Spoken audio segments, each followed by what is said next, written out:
The Debbie and Carrie coming-of-age movie. Starring Debbie Smith,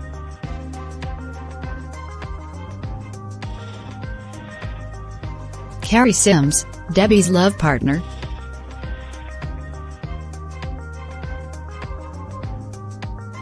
Sandy Smith, Debbie's mother,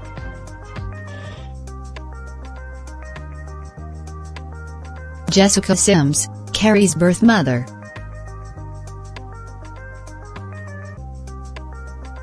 Lucy Sims, Jessica's wife and Carrie's co-mother,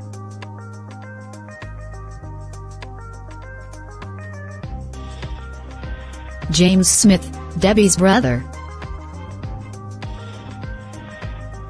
and Vicky Sims, Carrie's sister.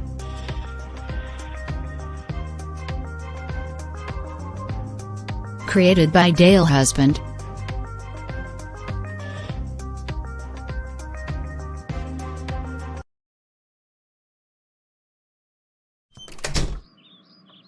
Carrie, don't slam the front door. Sorry, Mother Jessica. Mr. Simon Wilson, James and I went to see the solar eclipse outside the town and it is extremely cloudy, making viewing it impossible. What a disappointment. It even started raining a bit. So where's Debbie? Wasn't she with you?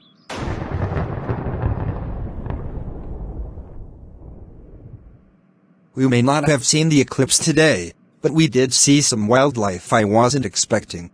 So those pythons that are an invasive species in the Florida Everglades have now spread to Texas? I didn't think that was possible. One of my neighbors kept a python as a pet before he died. I suspect the python we saw belonged to him, but it was released by someone after he died. That's why I oppose the keeping of exotic pets. You never know what animals might disrupt an ecosystem they are allowed to invade. One snake might not do much damage. It seems that in Florida there were quite a few keepers of pythons as pets. And it only takes two of them of opposite sexes to mate and breed, producing dozens of baby snakes, which in turn breed together, making a whole army of invading snakes.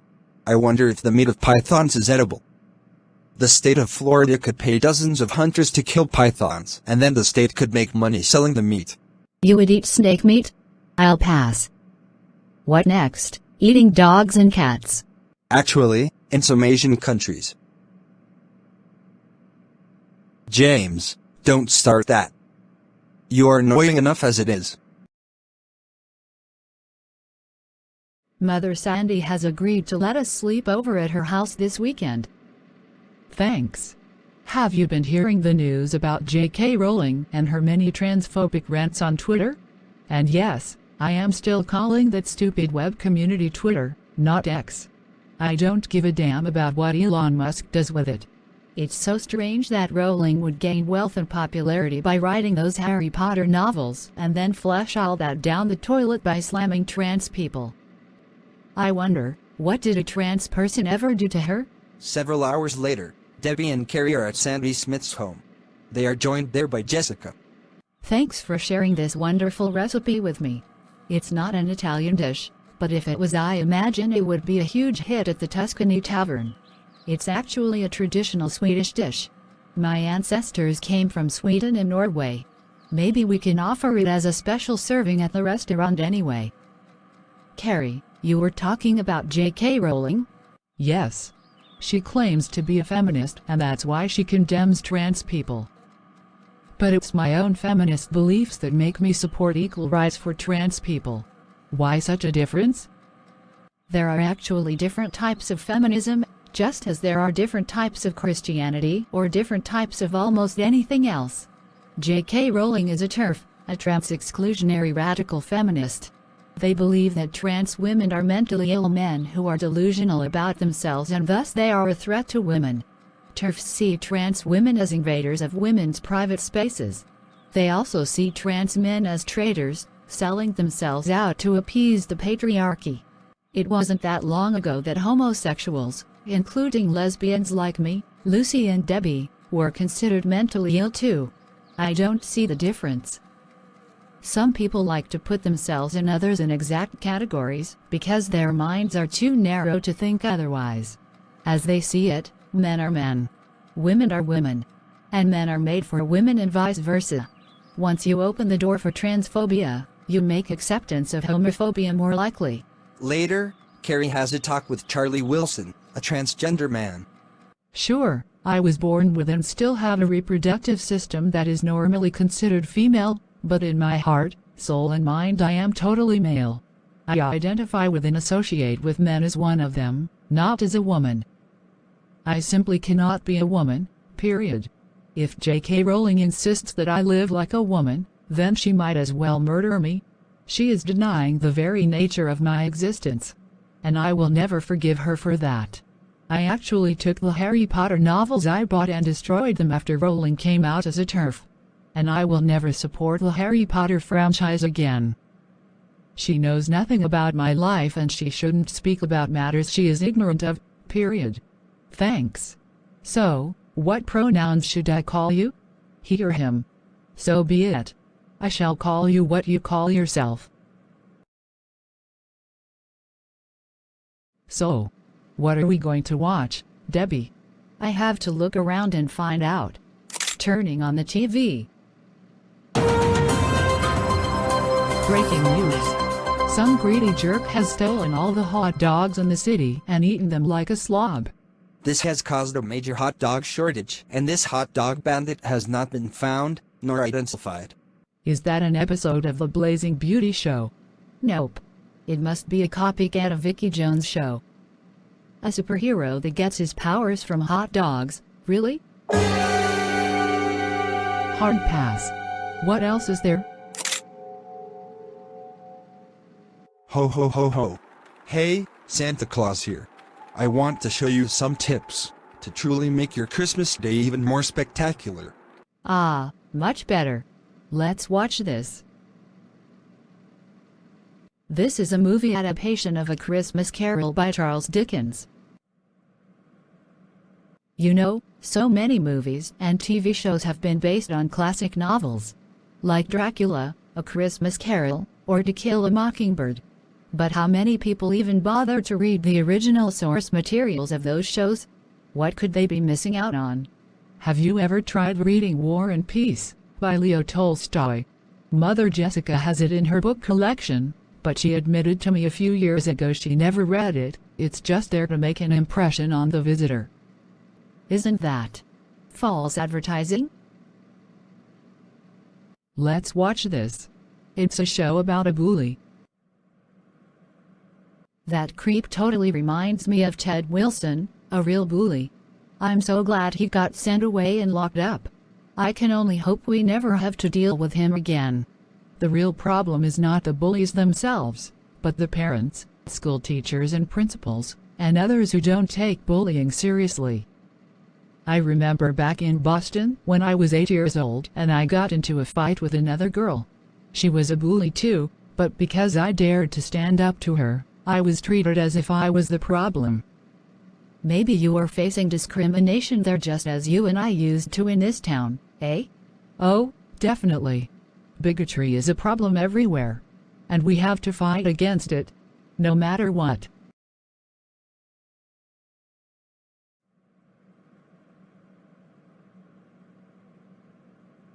Vicky, what's wrong? You look so heartbroken. Did something happen to you at school? No, Mother Jessica. I don't think this is something you can help me with either. Try me. Let's at least talk about it. Mother Jessica, do you want any more children? No, I haven't made plans to adopt any more. Why? Well, I find myself wishing I could have a baby of my own. And why do you feel that way? You are only 13, far from being an adult. Why not just enjoy the rest of your childhood? I guess you don't understand how empty my heart feels. You and Mother Lucy have each other and likewise, Debbie and Carrie have each other and you are so happy. And I have no one. Oh, Vicky. I guess it is easy to forget how terrible your life was before you came to us. But Lucy and I have tried to love you as much as we possibly could. Yes, and I appreciate everything you do for me. But I still want either a baby or a boyfriend. Maybe both. Vicky, your feelings are totally natural, and maybe if we were living in the days of cavemen, you would be ready to be a mother now. But in this modern society, not so much. Lucy and I had Carrie when we did because we were adults and were financially prepared to be mothers. We had our own home and our own jobs to support a child. You don't. But maybe you could set up a babysitting service. Or even work in the church nursery on Sunday mornings. When you get older and finally have a baby, you and that child will be happier because you waited. And what about a boyfriend? I have asked several boys my age if they would date me and none seem interested. And the ones that are interested in me are much older and remind me of the ones that used to. You know. I see. Let's not dwell on that. So what are we looking up? A dating service? No. Dating services on the internet are notoriously unreliable, full of perverts and gold diggers. I'm looking at a database of people that are listed as HIV positive, like you. Indeed, you are on this list. Look. So your best chance for a boyfriend is to find someone you have something in common with. Since you were born with the AIDS virus, you don't want to give it to your future love partner, but you can hook up with someone that also has the virus. Oh, here's an option. Well, he's good looking. He is 15, so he is age appropriate for you. He lives in a town about 50 miles away and his name is Paul Jenkins. That last name sounds familiar. Indeed, it is also the last name of your English teacher. I wonder. Carla, do you know a teenage boy named Paul Jenkins? Yes. He is my nephew. He was born to my little sister when she was only 16. She was a chronic troublemaker and she became addicted to drugs. She also contracted the AIDS virus and transmitted it to Paul before he was born. She eventually died of full-blown AIDS while she was homeless. My parents took Paul in and have been taking care of him ever since. It was watching my sister crash and burn that later drove me to join Reverend Dave Owen's Baptist cult. And to be a homophobe. In the 1980s, AIDS first appeared among the gay community in America. They were blamed for spreading the disease, and some even claimed that AIDS was a punishment from God against the gays. That's ridiculous. Then no innocent children should have gotten the disease. You are right, but that was the common Christian view at the time.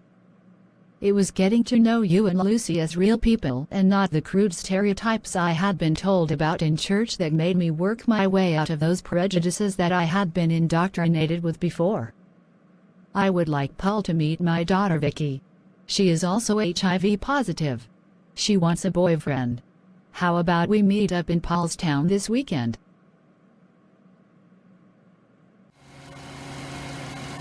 Thanks for doing this. I hope Paul turns out to be a nice guy. Me too. Carla has already gone there to meet with Paul. She also gave us directions to a cafe in Paul's town, so we will meet him there.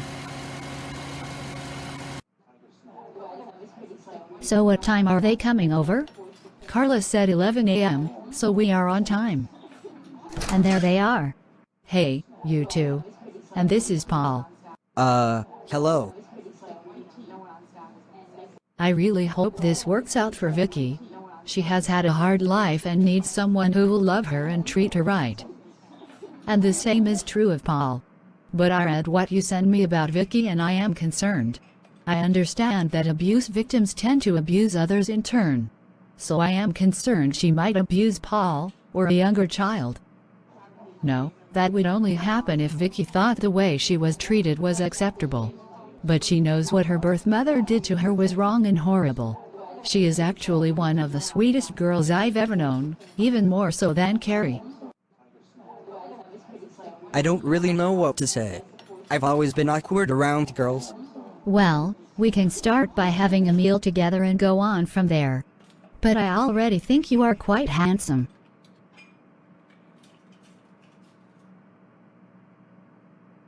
Are you blushing?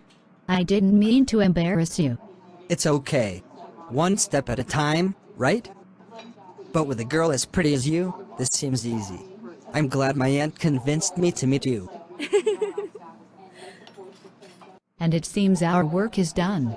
Let's go somewhere else so they can be alone. Sure. And maybe next weekend you can bring Paul to my house?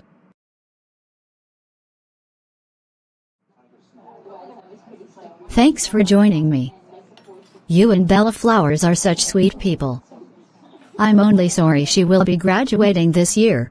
Well, I have another year to go, plus, she and I now work together at the Tuscany Tavern, so we will see each other often.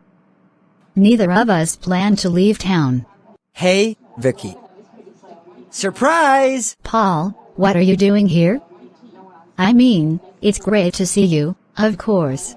Penny, this is my love partner, Paul Jenkins. Our English teacher is his aunt. I got transferred to this school, and I now live with my aunt as well, so you and I can see each other all the time. That's the good news. Wait, there is bad news too? Yes. My grandmother just died, so that's why I am here. My aunt and I are preparing to attend the funeral. Oh, I am so sorry, Paul. That must be hard, to lose a loved one and then suddenly have to move. We've been preparing for this over several months. Anyway, as long as I am with you, it's okay.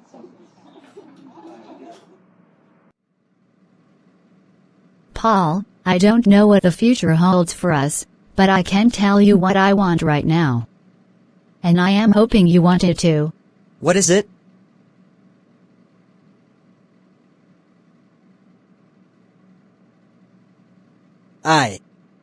I'm not ready for that. Can you give me some more time? A couple of months, maybe. But the more I am with you, the more you seem to pull me out of my shell. I feel confident and free with you.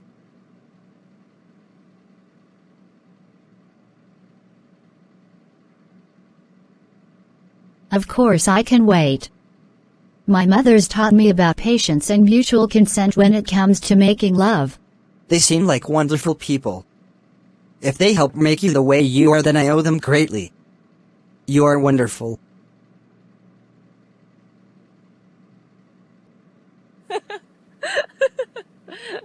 I am so happy I could burst. This month, Debbie and Carrie both turn 18, so I want us to celebrate with them in a grand style. I want you to clear the restaurant tomorrow evening so we can have the party with only specially invited guests, just like we did for their wedding reception. Do you want Police Chief Grimm to be our bouncer again? I already asked her and she said she and her boyfriend Randall were going on vacation to Galveston, so she can't do it. But I will hire someone else for the job. I'll get that. Rebecca, is that you? What are you doing here? Is that any way to greet your oldest niece? We haven't seen each other since Grandpa died. So I got your home address from my father and came here to see you and my cousins Debbie and James. Are they here too? Oh, I'd love to hang out with Debbie again. She was so cute as a baby. You can't just show up at someone's house without prior notice. Anyway, I am busy. And Debbie is not here. Well, can you at least give me her address so I can see her, then? How about you talk to her first? I will give you her number. Hello, is this Debbie? Yes, and who is this? This is your cousin Rebecca. I guess you don't remember me, but I was at Grandpa's funeral when you were still a baby. After all these years, I am eager to reconnect with you. I miss you. I know your birthday is coming up, so I want to celebrate with you. I guess you already heard about the party being planned at the Tuscany Tavern. That's the restaurant my mother owns. Come here tomorrow night at 7 p.m. and we can meet up. All right. It will be like old times. Debbie, did Rebecca call you? Yes. She asked about how I would celebrate my birthday and I told her about the party at the Tuscany Tavern. Oh, no. No. She shouldn't be there at all. What's wrong? You know that last letter I got from your Uncle Samuel confirming that your grandmother had died? Well, in that same letter he stated that he had banned his own daughter from the funeral. He said I would be more welcome than Rebecca. Why? Because she is known to be a troublemaker. She abuses other people's hospitality, borrowing money from them and never paying them back, crashing at others' places and not doing anything to earn her place like household chores, always demanding gifts from relatives and boyfriends. And even worse, despite never marrying, she slept with so many guys that she now has no less than 4 kids out of wedlock, all of whom she dumped on her parents while she continues to party. Mother, considering how your parents and others in the family scorned you for being atheist, are you sure we should be judging Rebecca so harshly? Maybe we should give her a chance with us. Well, it's your party, so. Is all going well? I think so. Your mother told me about your cousin coming, and I added her to the list. But I was also warned that she might be trouble. Well, I asked her to come, so I will take full responsibility of any mishaps. Ah, and here she comes. Welcome to the Tuscany Tavern, Rebecca Smith. Thank you. At what table is Debbie sitting at? That one over there. I'm so glad to be here, Debbie. We can have so much fun together. Excuse me? What are you doing in my seat? Your seat? I didn't see your name on it. You must be Carrie, Debbie's lover. Well, I'm her cousin by blood, so that makes me more important, doesn't it?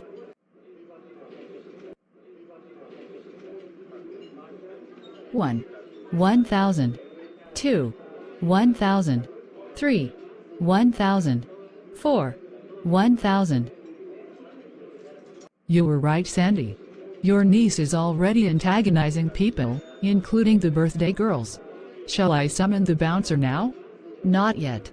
But you have him ready to act when I give the word.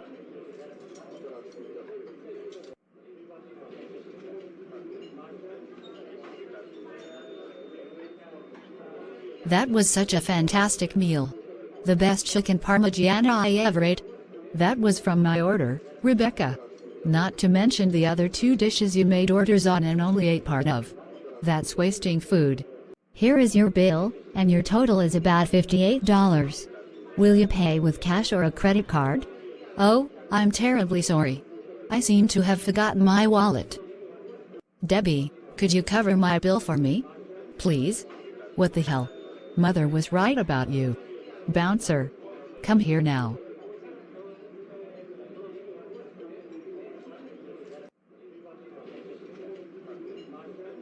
Refusing to pay for her bill is grounds for being banned permanently from the restaurant. Get out now. But I'm Debbie's cousin. Sandy's niece. Aunt Sandy, how can you just throw me out like this? We are family. I thought you would understand me, since I am also an outcast from the rest of the family. Don't pull the card on me. We are nothing alike. And family members should never screw others over the way you just did me and Debbie. You are just as terrible as your father said you were. And I never want to see you again. Now Jack, remove her. It's good to see you finally at your rightful place. I'm sorry my cousin was so horrible. Yeah, it is the nature of a narcissist like her to take and take and take from others and give nothing back. I'm just glad you are the polar opposite of her, Debbie. You are the sweetest and most beautiful lady I know.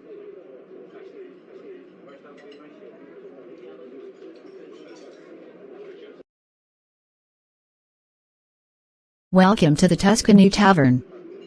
I am Bella Sterling and I will be your waitress. What would you like to order? Actually, I wish to speak to your manager. I have an important matter to discuss. So that's what she told me, Sandy. You think Dave Owen will indeed commit another criminal act against us? He clearly wasn't that bright, was he? Is Whitney still there? Yes, she is eating a meal now. Tell her to wait there. I will come see her myself. Whitney, have you come out to your parents and your grandfather about becoming atheist? Not yet. I did move out of my parents' home last week, but I have not yet found a new place.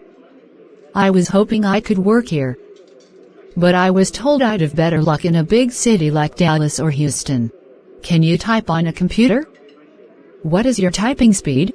I haven't measured it. Why? My law office could use a secretary to handle the task of composing documents and basic data entry. I normally do that work myself, but that is tedious. If you did it for me, it would free me to do other things. Sure, I'd be happy to give it a try. And thank you. So this is where you work? Yes. This law firm was created as an agency of the ACLU and I specialize in LGBT rights. We serve over a dozen towns in addition to the one I live in. This is actually quite easy work. And I will be paid $20 an hour for it. No wonder lawyers are so expensive. Whitney, I am going to pay a visit to someone. And you are welcome to accompany me there. Who are we seeing? Your grandfather. I was just informed that his release date will be 1 week from now. I'm going to confront him about his past behavior and warn him about causing trouble in the future. Would you like to see him one last time? You know, I really should get this over with. To finally face him and tell him what I think. Let's go. What are you doing here? I wasn't expecting you. I was told my granddaughter was here. She is here. But I have something to say to you first. I just got a restraining order against you.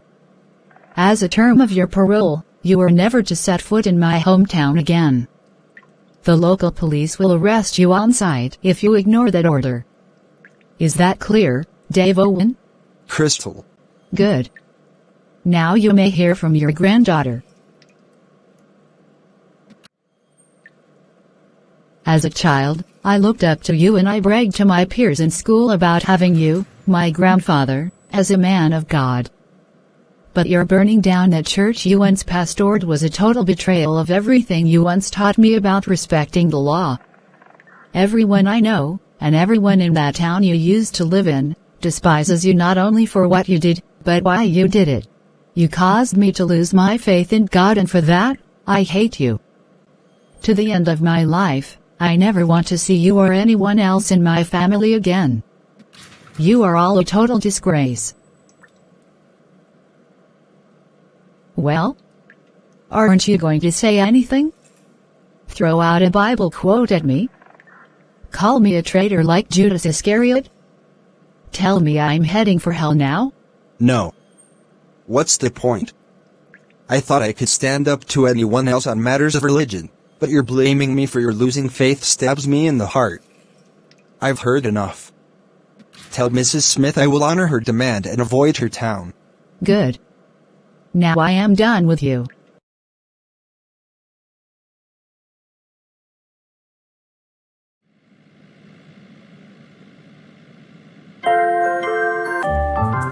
Can you please find something more interesting?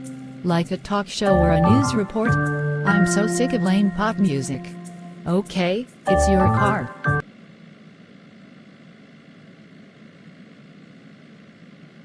So once again, we find these socialists in Congress and the presidency proposing these grand ideas for how to improve the country, but they don't talk about how to pay for it. Be warned, it will come out of your pockets every April. Money you should have to spend on yourself they will take from you to buy votes from poor lazy people of color. Don't let those liberals get away with such theft. Oh God, he might as well start using the N-word and calling for slavery to be brought back, right? Turn that shit off. Okay. Who is that guy? And why is he encouraging people to be so selfish? I recognize that voice. That's Rush Scumball. He once tried to be an actor in Hollywood, but after one too many of his movies bombed at the box office, he went into politics. And now he is a talk show host. He spits anti-liberal garbage every day while claiming to be a patriotic American.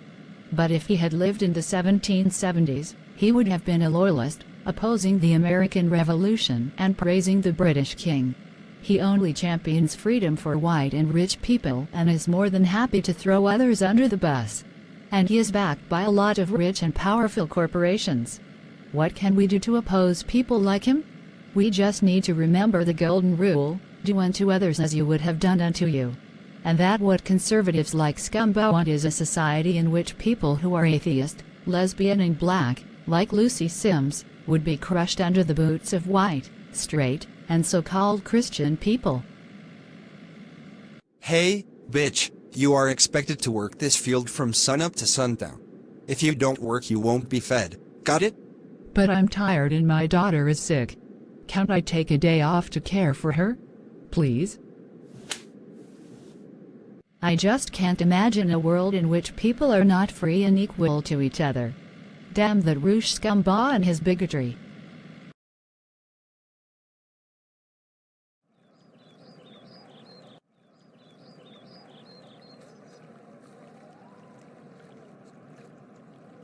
Are you sure we should allow this? I'm worried about how Vicky would be affected. She made clear to us that she never wants to see her birth mother again, even if she gets out of prison. This is her uncle we are talking about. He couldn't take custody of Vicky when her mother went to prison because he had 3 children of his own, but he always remained in touch with her.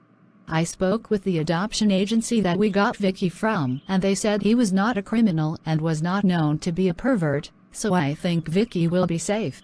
But are you okay with this? Yes, my uncle is a good man. He was just extremely poor.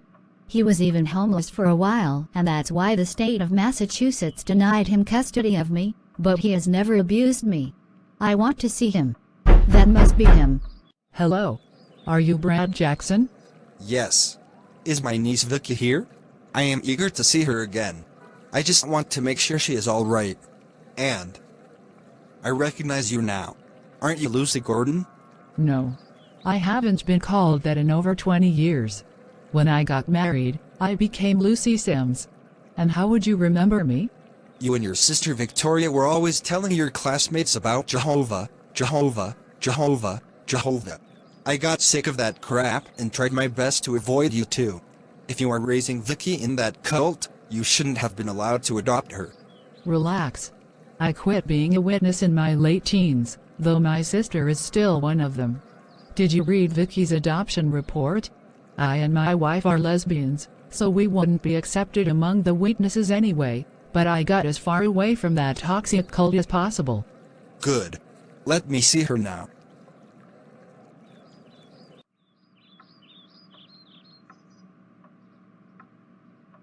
You've grown so much since I last saw you. I was a little concerned when I learned you'd been taken so far away from Boston, but it seems you have a good home here. Indeed, I am totally happy here. And how are my cousins? They are doing great. They make good grades in school, and my son Brad Jr. even got on the honor roll last month. He will be graduating next year. I hope to see them again eventually. I miss them. Well, if your new mothers will allow it, I'd love to have you over for a week or so in the summer. Do you like Italian food? I manage a restaurant called the Tuscany Tavern. We should eat there. Mr. Jackson, this is our other daughter, Carrie, and her wife Debbie Smith. Hello. A pleasure to meet you. And was Carrie also adopted?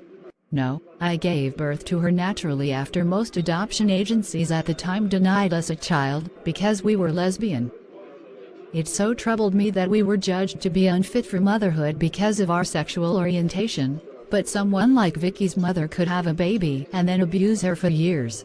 Being attracted to someone of the same sex is not perversion. Being a rapist or enabling a rapist is. And even before we adopted Vicky, people often refused to accept me as Carrie's mother because of my being black and her white. Even some of my own relatives scorned her for being white and not being raised a witness like I was. Carrie is Lucy's daughter, and Vicky is my daughter and Carrie's sister. We are all a family because we love each other, and that's all that matters. I am so glad to hear all that. Now let's eat.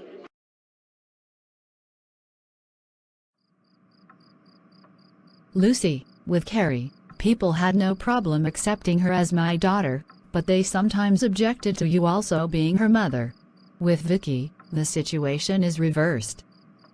The other day at the pharmacy, a customer overheard a conversation I was having with Vicky and interrupted it, demanding to know what business I had offering advice about birth control to a teenage girl. When I pointed out she was my daughter, I was called a liar. I came so close to punching that Karen in the face. And I'm really not that violent, but people's obsession with the issue of skin color infuriates me. Maybe I should start taking a larger role in making decisions about Vicky's upbringing. Ever since you became pregnant with Carrie, I have always allowed you to decide most matters with her. You always seemed to know what you were doing. But since Vicky was adopted and she is African American like me, it may be my place to take over as the primary mother and you become the co-mother from now on. From the very beginning, you were always free to add your own input about Carrie's upbringing. We have always been equal partners. You are certainly welcome to spend more time with Vicky, and I am happy to take a back seat.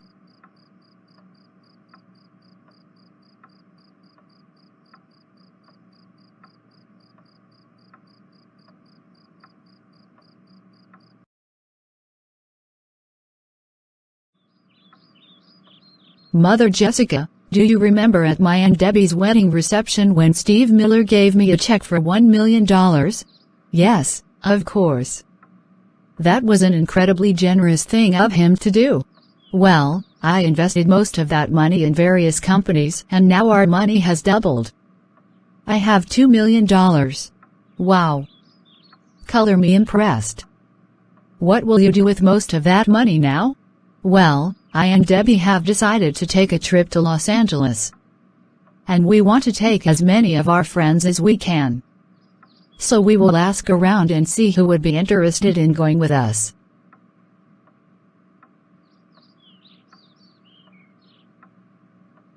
This is so awesome. Thank you for doing this for us, Debbie.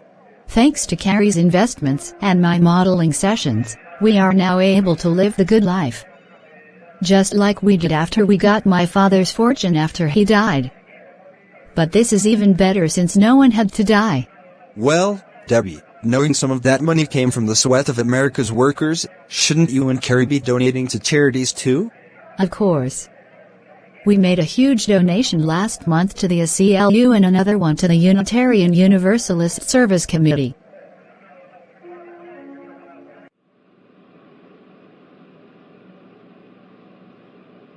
Does this feel like a honeymoon to you? It does. The honeymoon we couldn't afford. Eric, I hope you don't mind sharing a hotel room with me, considering we are strangers to each other. And Bella will be sharing a room with her former English teacher. That's even weirder. Hey, you take care of my nephew and I will take care of your wife. That seems a fair trade, no?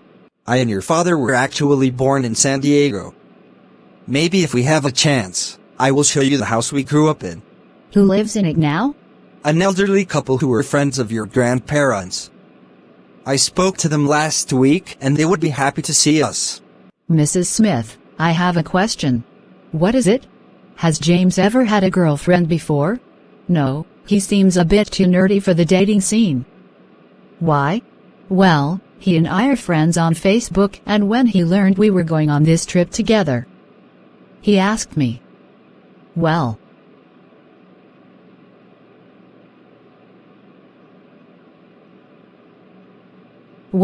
you were right to tell me about that. He is much too young to be hooking up with an older woman like you. You should refuse him and just tell him it's much too soon to do anything so intimate. I thought you would say that. I am fond of James, but I also value the professional relationship we have together. If you order me to cut him off completely, I will do it. You need not go that far, but you must make it clear to him that the relationship between you two should be platonic. At least until he is also an adult. If anyone had told me a year ago I'd not only have an amazing boyfriend, but we'd be flying to Los Angeles together, I would have called them crazy. But here we are. I feel so blessed. Just seeing you so full of joy makes me so glad I and Jessica adopted you. We just wanted to make a difference in your life. And we did. Debbie, Carrie, and several others from the small Texas town they live in have gone to Los Angeles for a vacation. And greeting them on their arrival is Debbie, Carrie, you and the others made it.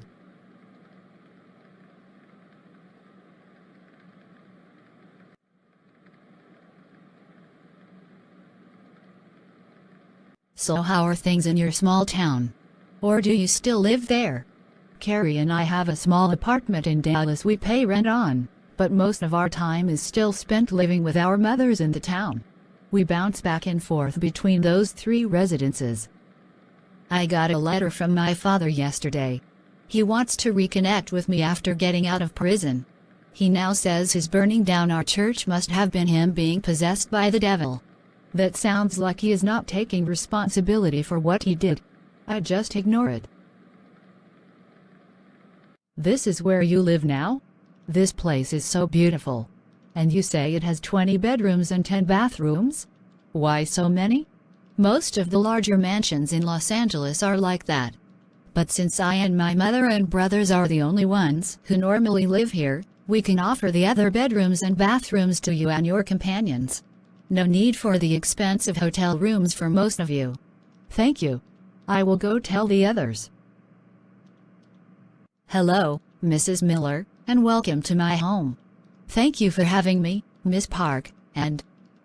What are you doing here? I could ask you the same question. Miss Park invited me and others to stay here while we are on vacation. You seem to be the intruder. So you know each other? Mrs. Miller was sent by her studio to interview me regarding my upcoming movie, War Stories. It's really a documentary, but many scenes are dramatized with actors like myself. Victoria is my sister, though I'm sure she wishes that wasn't so. We were raised Jehovah's Witnesses, but she and the others in my family rejected me after I came out as lesbian and left the cult. Is that so? And why would someone whose religion makes her homophobic want to interview me? You must know I am also lesbian and in a relationship with Suzanne Hudson, the lead singer of the Hudson Family Band. I didn't come here to discuss your personal life, but to talk about your involvement in the movie. So this is my aunt that I've never seen before. I'm your aunt? And who are you? I am Vicky, Lucy's daughter. Lucy, when did you give birth to this girl? I didn't see her the last time we met. That's because Jessica and I adopted her last year. But at least this girl has the right skin color, so isn't that better? I know that look. You find the very idea of LGBT couples adopting a child revolting, but that is your problem. It doesn't have to be mine. If your studio wants that interview with me, it will have to send someone else to do it. Now get the hell out of my house, you bigot. Debbie and Carrie are in Los Angeles for a vacation. And there they meet up with Carrie and Debbie, thanks for coming here.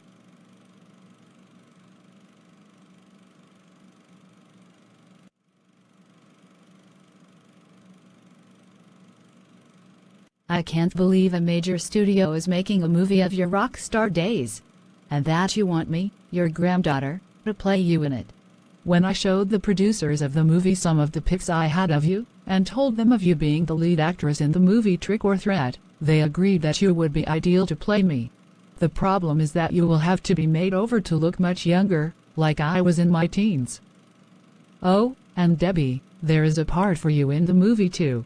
You could play my best friend before I was a rock star. Her name was Jennifer. Sadly, she and I had a falling out after she accused me of letting fame go to my head, and we never reconciled after that. I will gladly do what I can to help, Grandmother Lessie. the next day, on the movie set. You seem to have a lot of confidence in these women. I hope that is not misplaced because one of them is your granddaughter. We shall see soon enough what they are capable of. Oh, look. Here I am. Does this look like what you expected, Grandmother? Yes, you look perfect.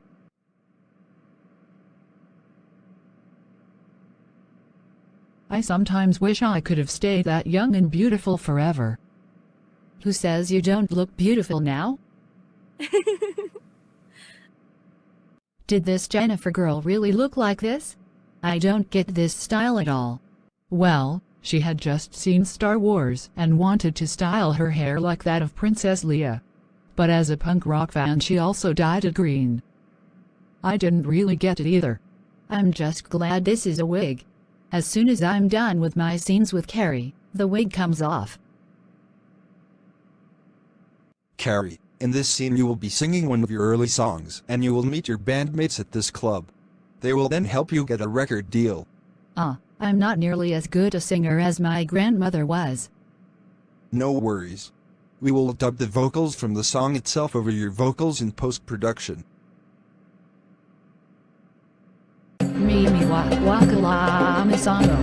Ikeke la mi laika. Carrie, the next scene is where you meet my first boyfriend, Charlie White. Hey, cutie. I saw you up on stage. I am the drummer of a local punk band, but we need a lead singer. I think you'd be perfect for the job. Maybe then we can get a record deal. Great. I accept. I am Elizabeth Lessie, but you can call me Lizzie. Hey, could I also join the band? I sing too. No, we just need one singer, and I've already heard what Elizabeth can do.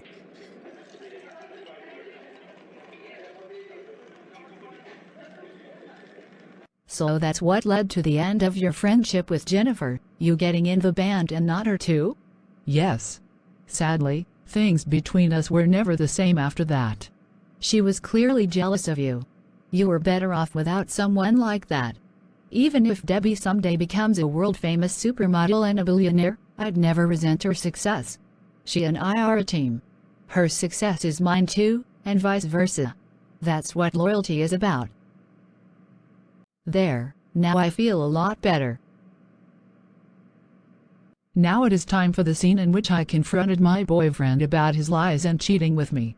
This was when my life completely changed. Carrie and the actor playing Charlie White take their places and proceed with the scene. You lied to me. I thought you were close to my age, but you are 30. And you have a wife and a child with her. Why the fuck did you never tell me? Why should that matter? When we're on the road together, you are my girlfriend. And after the tour is over, I return home to my wife. I get the best of both worlds. Yeah, and how will your wife react when I tell her that I am pregnant with your baby, you asshole? So he was Martin's father? I hope you at least made him pay child support. Ironically, his wife and I later met and we became friends. And together we made damn sure he paid child support for both my child and that of his ex-wife. But he never wanted to see or talk to Martin. Did you ever consider having an abortion? Yes, but in the end I decided I did want to be a mother, even if I remained single. Over the decades, many other men went in and out of my life and I even got married twice. But even with all those others that abandoned me, Martin was always there for me. He proved to be the best thing in my life. And without Martin, I wouldn't be here. You clearly made the right choice back then. Thank you for having him. And that goes double for me, since Carrie completes my life. I feel like the luckiest girl in the world because of her. As Debbie and Carrie continue working on the movie about the early life and career of Carrie's grandmother, others in their vacationing group are dealing with their own personal issues. Penny, why have you asked us all to meet with you here in this room? You remember when you told me about your being raped when you were very little by your birth mother's boyfriends and clients? Well, I was myself sexually assaulted by a classmate a few years ago. And Bella, you told me about how the uncle of Eric tried to rape you in his cave in Kansas. Yes. But Eric and I fought him off and escaped. Well, imagine if all three of us had been raped or assaulted by a priest. I was raised Catholic, but I have read stories about children being molested by priests, and what was most shocking was that often the Catholic Church would do nothing to stop those pedophiles, instead moving them from one parish to another to enable them to assault more victims. And you can't dismiss this matter as just a few bad apples. I once read that if you have one bad cop surrounded by 10 other cops who don't reject their fellow cop, you really have 11 bad cops. And based on that argument, I have decided to resign from being Catholic as soon as I turn 18. I can't stay in the church, I won't marry in it, and I certainly won't raise my children in it. I won't risk them being sexually abused. I'm sorry, Bella, but I think Penny is right. The more I think about it, the more I want our kids to be raised in a different religion. There's just something about the very structure of the church that always bothered me, and it's this. How can an institution run by men that are supposed to be celibate supposed to tell married couples like us about being faithful to each other? As an auto mechanic, I wouldn't listen to someone who has never even driven a car, let alone work to repair one. So you want us both to leave the church too? Yes, I think that would be best. Penny, I can't tell you what to believe, but I would be happy to invite all of you to attend my Unitarian Universalist church. We have clergy, but they aren't celibate. We allow you to think freely instead of telling you what to believe. And what are we supposed to tell our relatives who are also in the Catholic Church? Won't they be heartbroken over this? Penny, I was just outside and heard part of that conversation. Come, walk with me. All right, Uncle Wayne. Years ago, I would have found the very idea of anyone in the family quitting the Catholic Church to be unacceptable. The church was the center of our family's lives, and to a degree it still is. But then something happened to force my mind open. Like most others in our small town, I scorned Debbie Smith and Carrie Simpson, their mothers, for being atheists. But one day, Principal Hernandez gave me a report he had made them write for him about their political beliefs. A report that showed me those girls were way more thoughtful and caring than most other teens, even religious ones. It was clear to me that I had misjudged them. As a result of what I read, I came to respect them much more.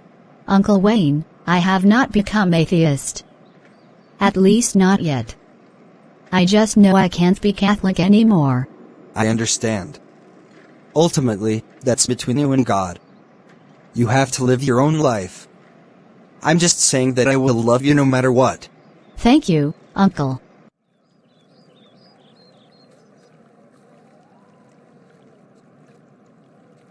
James, Whitney Owen told me about your interest in her. May I ask why? You are only 17 and she is 5 years older. That is way out of your league. Mother, I try talking to most girls my age about the environment and about political and moral issues, and it's like talking to a brick wall. All they seem to care about is what's happening with their favorite celebrities. That kind of shallow crap always pissed me off. Whitney is enjoyable to talk with because she really seems to care about the issues. Just as you taught me to care. So I can relate to her. I see. Well, she doesn't need to be your love partner for you and she to work together on issues you both care about. I certainly have no objection to you and her being friends. Just respect each other's personal boundaries and both of you respect my opinions too, and all will be well. It is the final day of their vacation in Los Angeles, and Debbie, Carrie, and their friends are now going to Disney World. You really won them over to atheism instead of Catholicism? I never thought that would happen. I just told them about how deeply I was loved by our mothers and by the others at our church.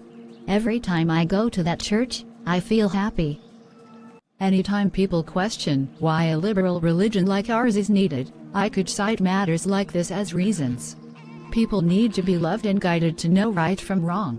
They don't need to be judged and manipulated by bigoted and greedy leaders. I just wish everyone really knew the difference. Anyway, because of this, I am seriously thinking of becoming a UU minister. I seem to have a natural desire to help people with their problems and be a good influence to them. You should talk to Reverend Denton about what it takes to be a minister. But I can already tell you are a really smart and caring person. You have my endorsement. Roar. Roar. I'm going to eat you.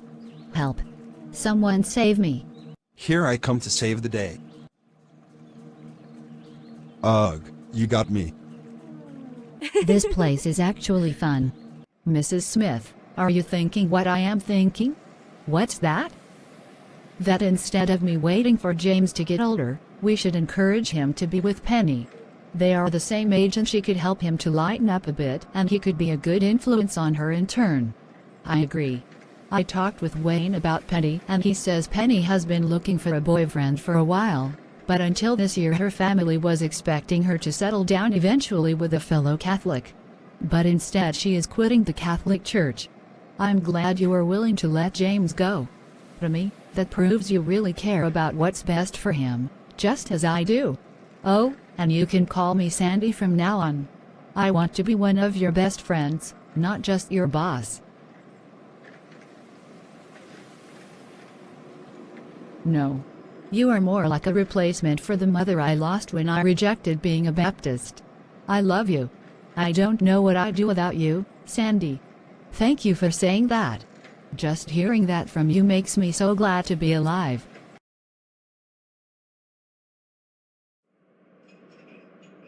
Mother, are you sure about this? I already told you I don't like shallow girls. Penny may seem nice, but that's not enough for me. Just try to get to know her, James. You might be surprised as what you discover. Hello, Sandy. Are you ready? Yes, let's go shopping together.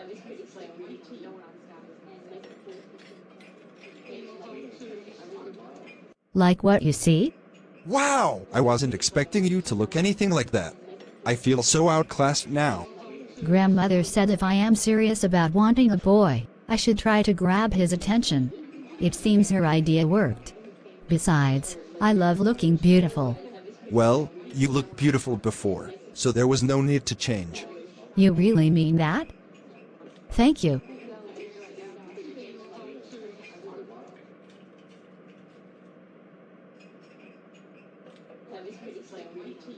So how long have you been living with your grandmother and uncle?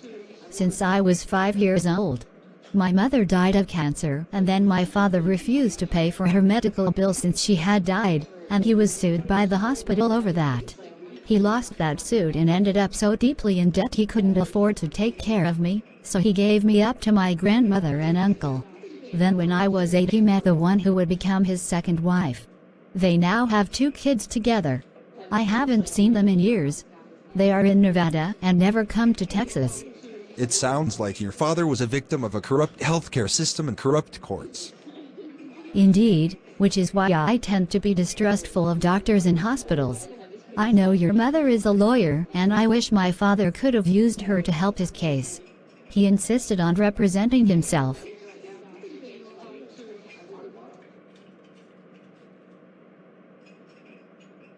I understand you were raised Catholic, but are planning to leave the church. Have you thought about what you really believe? I was raised an atheist, but I was exposed to religions a bit because of my attending the Unitarian Universalist church in town. Maybe we can attend that church together? From what Vicky has told me, it is ideal for people who want to think for themselves. But I've never attended a different type of church before, so I'm a little nervous about fitting in. Is there anything in a UU church that is like what Catholic churches have? I can't answer that. I've never been to a Catholic church. I actually first visited the church I am a member of when it was still Baptist, and it felt so alien to me. I'm sure my church will feel alien to you at first, but it is still full of loving people. If you want love, it is there. To be honest, I don't usually go there often. Maybe once every other month. But if you try it and like it enough that you are willing to go more often, I could accompany you. Just let me know. Thank you. Are you always this sweet? I've dated a couple of boys before, but they were jocks. And I don't like sports very much. What do you like? Cooking. It's not just a job I do at the Tuscany Tavern. It is something I would love to do as an art form. I am always looking to try new dishes and recipes. Well, I'm thinking of giving up meat and becoming vegetarian, so maybe we could experiment with meatless dishes that can be highly appealing to all sorts of people. I'm a hardcore environmentalist, so I want to lessen my carbon footprint in the world. Okay, now you really have my attention. As soon as we are done eating, let's go to a house. Yours or mine? Mine. I doubt anyone else would be there now. Debbie and Carrie are staying at Carrie's place, so we will be alone.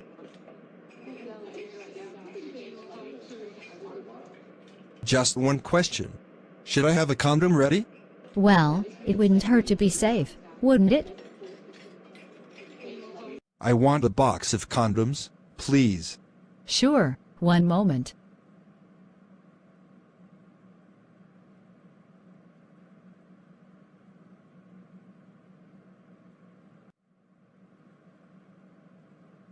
No charge, James. And good luck. You are not going to tell my mother about this, are you? No. I never betray confidences with anyone. So where are you going to do the deed? I was thinking of going to my house. You want to risk your mother or sister walking in on you while you are naked? I know a place where you two can have some real privacy. Lucy and I sometimes go there, and the only others that know of it are Debbie and Carrie. We even left a beach towel there for us to lay on. You may use it too. Oh, this place is so beautiful. I'm so glad we came here. Me too. So, are you ready? Yes. I think I've been wanting this for a long time, really.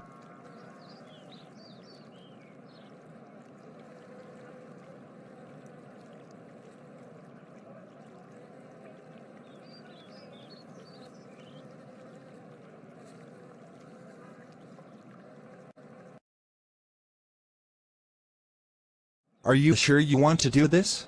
You said you were leaving the Catholic Church, so why invite me to come to it? You said you'd never been to a Catholic church before, so it seems only fair you see what one is like. Besides, I haven't quit the church yet. My 18th birthday is not for another 6 months. Oh, when is your birthday? October 30th. The day before Halloween. Yeah, and because of that every one of my birthday parties was Halloween-oriented, with people dressing in costumes and saying I got my treats a day early. I grew to hate that.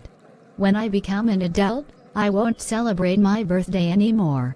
Well, you are welcome to celebrate mine. It falls on January 2nd. But you know what? I think the best holiday for us to celebrate together would be Valentine's Day. And we can pretend that holiday is every day.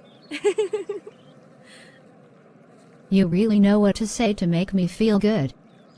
Oh, here comes Vicky and Paul. Hello. Thanks for inviting us, Penny. Well, I wasn't expecting you two to dress up, but thanks. Let's go. The four kids get into James' car and drive to the church, while Susan Bentley, Penny's grandmother, and Wayne Bentley, Penny's uncle, also come in their own vehicle.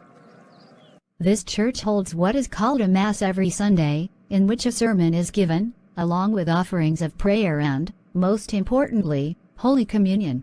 That's when church members receive the body and blood of Christ in the form of unleavened bread and wine. You actually drink alcohol here? I thought the legal drinking age was 21. Yes, but we only take a sip of the wine. And as a visitor and non-Catholic, you do not take part in Holy Communion. Good morning! I am Father Victor, and I am leading the service. In the name of the Father, the Son, and the Holy Spirit, I welcome you all to this gathering. Open your Bibles to Luke chapter 14, verses 7 through 14. Here Jesus tells us that those who exalt themselves will be humbled, and those who humble themselves will be exalted. We as Christians have a duty to reach out to those who are suffering and heal them, to those who are homeless and give them a place to live, to those who are ignorant and educate them.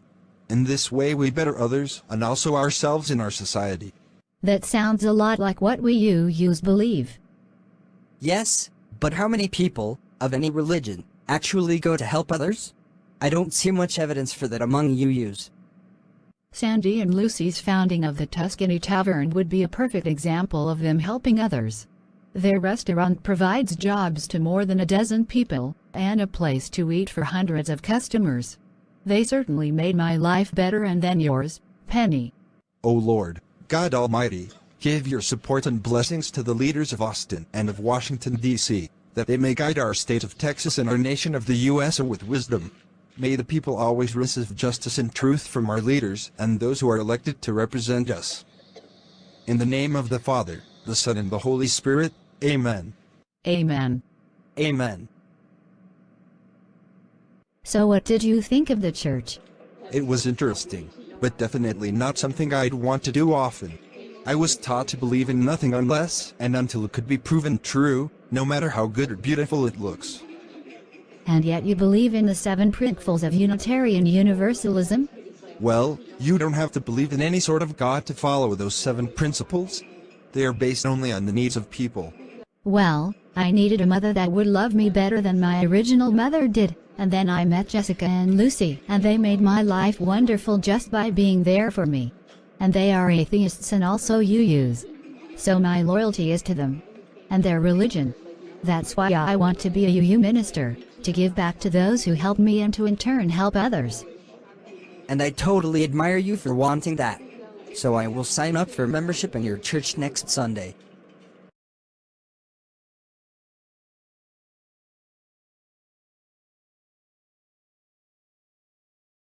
James, if you can't decide what to do, just resign. I've already taken your queen, so you are in a bad position. Just give me another minute. Are you trying to make sure you win by rushing me? I'll get that.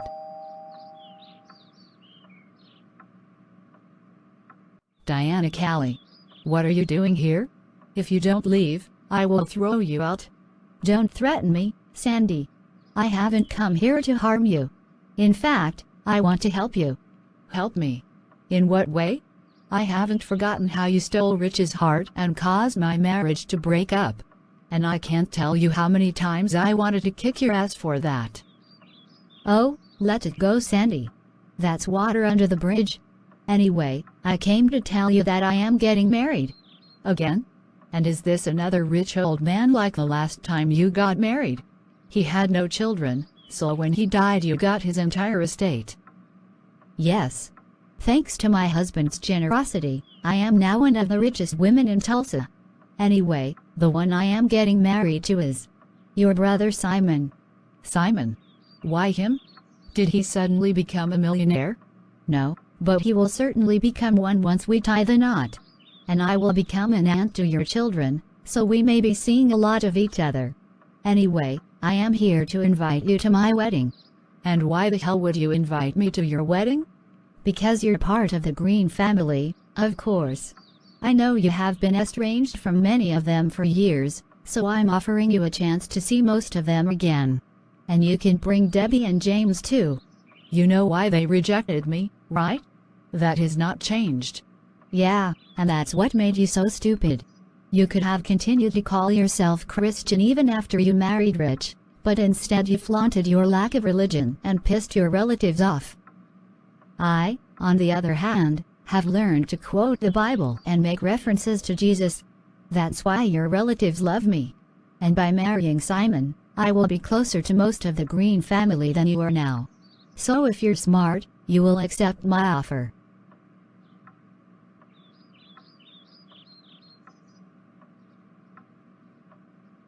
So that was the bitch who father cheated on you with. James, I would normally reprimand you for calling a woman a bitch, but given who we are talking about, I will excuse it. And I am not going to the wedding of her and your Uncle Simon. Any family that would accept her and not me is not one we need to be part of. I agree, Mother. We have ethical standards they clearly lack. But they think they are better because they have their religion? James goes to the Sims home, where Debbie and Carrie are staying, to tell his sister about Diana Callie's plans. Why the damned home wrecker and gold digger? Why is she trying to get back in our lives? I want nothing to do with her. Nor do I, so I think we should try to stop the wedding. At least Diana invited us to it, so maybe if we talk to our Uncle Simon, we can explain how much trouble she is. You know how at some weddings the one leading it says if there be anyone that opposes this union, speak now or forever hold your peace, or something like that. I'm sure she invited our mother knowing we wouldn't show up. She always seemed to think she was more beautiful than Mother. But looks don't really matter that much. Welcome back to Tulsa, Sandy. What brings you here? You remember when you said I could have drinks on the house? Well, I'm taking you up on that offer. Give me a bottle of your strongest wine. Steve, we got a problem. What is it? Sandy Smith is here and she asked for a bottle of wine. and then she downed that entire bottle in one sitting, and she has already passed out here. I think she needs help. I'll be over there in a few minutes. What happened? Why am I here? You are at my house. I brought you here after you're passed out from drinking too much at my club.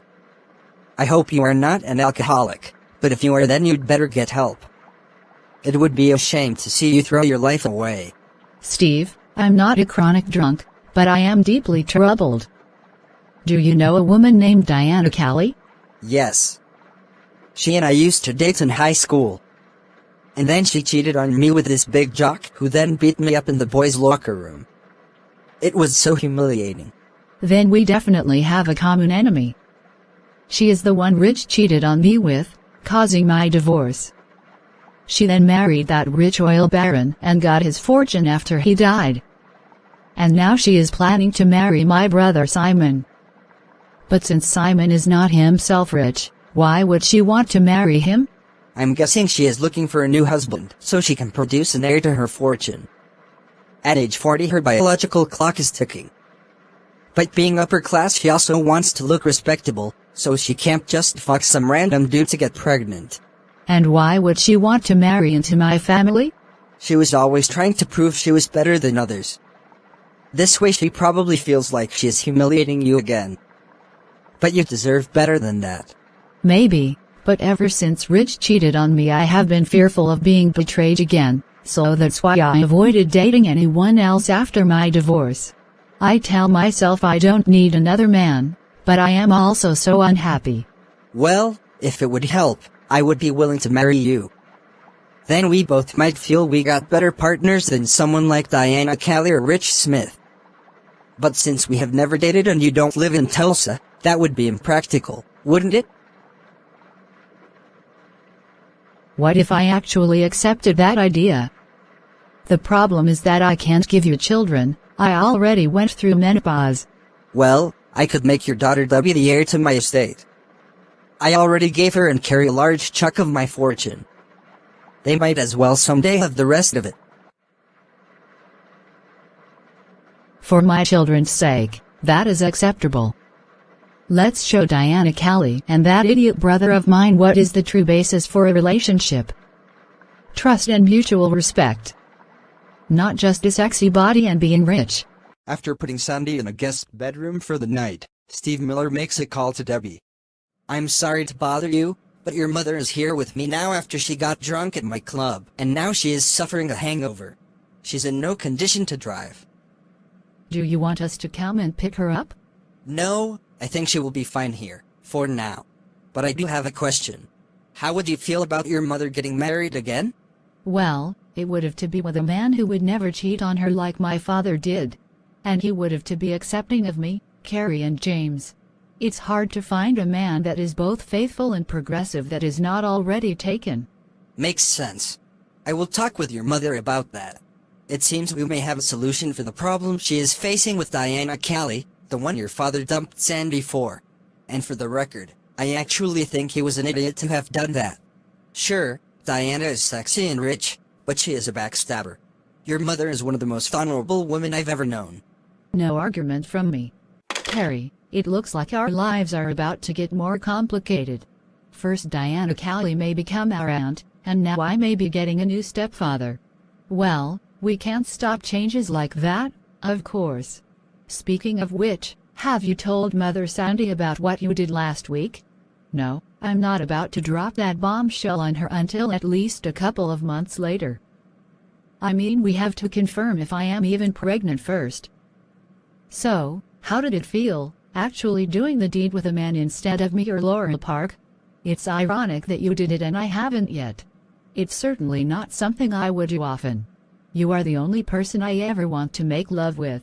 Anyone else feels creepy, like a key that doesn't fit in a lock. Welcome back, Mother. I'm sorry that I ran off like that. I just felt I had to get out of town for a bit. But I feel better now. Good. Now tell me about this plan to get married.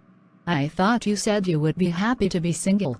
Well, I changed my mind, especially after getting to know Steve Mueller. He helped me sell off your father's properties. He gave you and Carrie that money to start your own personal fortune, and now he wants to make you, Carrie and James, his heirs. The marriage is just a formality.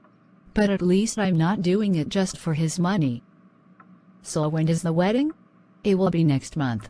And in Tulsa, at Steve and Jack's club. The day before my brother is supposed to marry Diana. So this is your way of upstaging her? I like it. Yes. Because I want to be surrounded by people who truly love and respect me. Not those who have scorned me in the past. This way, I will not feel so lonely and left out. And 1 month after the decision is made, Sandy and Steve are prepared to tie the knot. What's so ironic about this is that when Carrie and Debbie got married, people questioned what they were doing because they were still teens. But even back then we knew they were ideal for each other, and their love match has only gotten stronger since then. It is Sandy and this Steve Miller guy that are the ones rushing things. They never even dated before they got engaged. What if Sandy goes through another divorce? I guess we will find out soon enough what happens. But Sandy is an adult, so we can't stop her from being married again even if we wanted to. Mother, you seem quite calm about all this. If I were you, I'd be a nervous wreck. Are you sure this is the right thing to do? Of course. Don't you want to inherit part of Mr. Miller's fortune? Yes, but it's obvious you are only doing this because you hate Diana Callie, not because you love Mr. Miller. I worry you may both be disappointed in each other. Maybe you are right, but Steve and I both want this, and that's what matters. Vicky has been studying the history of the Unitarian Universalist Association and its predecessor groups, the American Unitarian Association and the Universalist Church of America. She's also been reading on how to run a congregational church, what Protestantism was about, where Christianity itself came from, and about various views on God. It seems like she is very serious about becoming a UU minister. Yeah, she feels like her life has a purpose now and she wants to give it all she can. Even her boyfriend thinks she is amazing for wanting that. I was worried he would dump her, and instead he is helping her with the studies. Are you ready? And are you sure about this? You should know that even if you decide to break the engagement, I'd still make your children my heirs. I can't think of more worthy people for my legacy. All the more reason for me to trust you enough to have us do this together. Reverend Denton, please begin. Do you, Sandy Smith, take Steve Miller to be your lawfully wedded husband, to love and honor always, in wealth or poverty, in sickness or health, all the days of your life, until death parts you? Yes, I do. And do you, Steve Miller, take Sandy Smith to be your lawfully wedded wife, to love and honor always, in wealth or poverty, in sickness or health, all the days of your life, until death parts you? Yes, I do. Debbie Smith, please give the couple their wedding rings. Here they are. And by the power vested in me by the Unitarian Universalist Association, I now pronounce you partners in marriage. You may now kiss.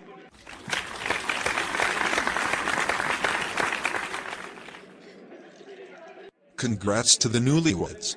And for the next hour, all non-alcoholic drinks are on the house. Enjoy!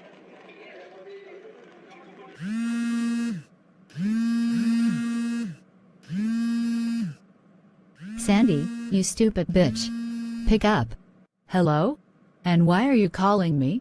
Isn't it obvious? This is Diana Callie, soon to be known as Diana Green. And where are you? You are supposed to be here for my wedding to your brother. You are late. Well, I literally have much better things to do now. Like go on a honeymoon to Hawaii with my new husband. What? You are married? With whom? Steve Mueller.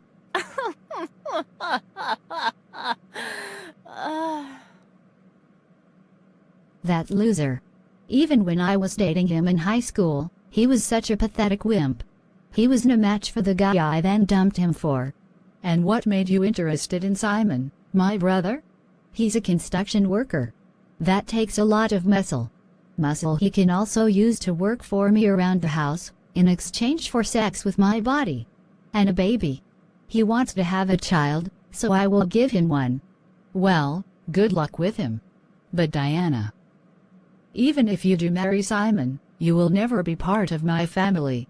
I alone choose who to call family. And that honor belongs to Steve now. And this is the last time I ever expect to hear from you. After this, I am blocking your number. Goodbye and good riddance. So are you satisfied? Totally. And whether our marriage lasts a month or 100 years, I have you to thank for getting me out of that awkward situation. I owe you. I'm glad I could help. But aren't you worried about how Diana may treat your brother? Not really.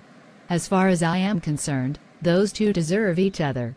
My oldest brother Samuel wrote to me and warned me that Simon actually is a gambling addict and a womanizer. Simon will likely not only cheat on Diana, which would itself be poetic justice for her after what she did to me via her affair with Rich, but he may burn through a lot of her money at the casinos in Oklahoma. So I think those two will end up miserable and then suffer a messy divorce. Very well, let's put those two out of our minds.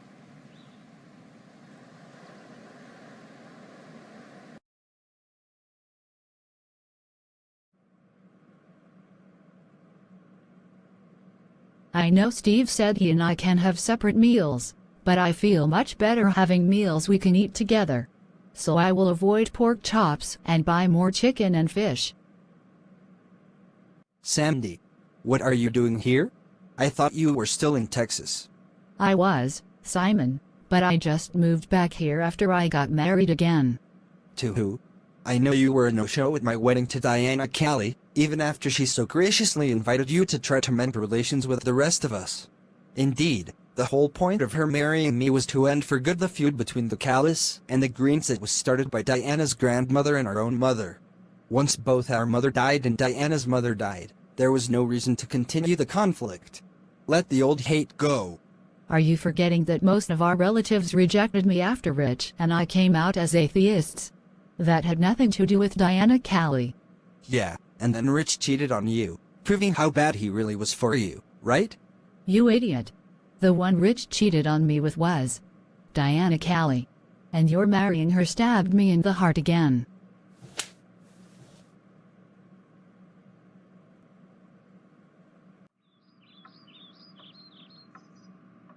What happened? Did you run into Diana Callie again? No, my idiot brother Simon. He clearly believes all her lies. And having to deal with one or both of them pisses me off. Well, if you feel living in Tulsa again is wrong for you, then you're free to leave me and return to Texas. It's better than you being miserable. But Steve, you don't make me miserable. We've only been together a month, but you are already better for me than Rich was. We don't fight like idiots over trivial matters. You always respect my opinions even if we disagree. I grew up with a single mother, so from the start I could empathize with you, Debbie and James. And everyone has opinions. Most often, they are not hills worth dying on, so I tend to ignore them. Including ones of religion? You never have talked about that with me. It never mattered to me. I was baptized in a Catholic church, but as a teen I saw little use for religion. I guess you could say I am still Christian, but I never go to church. I don't need a priest or minister telling me what to do or think. Your relatives just need to get off their high horses. Because those horses could someday get their legs broken. In any case, I think I could actually stay with you for many years. If we do break up, it would have to be over something drastic. At present, all is well.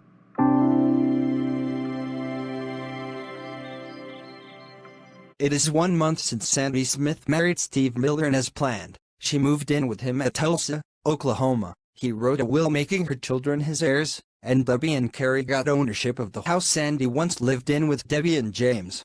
James and his girlfriend Penny are graduating high school. And James decided to get a job working at the Tuscany Tavern as a waiter to earn money so he can take Penny on more dates. And to see her as often as he can since she is also working there. Welcome to the Tuscany Tavern, Police Chief Grimm. What can I get you? For the record, I am no longer police chief. I was demoted and replaced last month. Really? What happened? The mayor of the town found out I was dating one of my own officers, Randall Maxwell, and said that was a scandal. Like my love life is anyone's damn business. Anyway, he gave me a choice. End the relationship or get demoted. I chose demotion. Randall actually proposed to me, so I'm not going to toss away a good thing like that just to keep a job.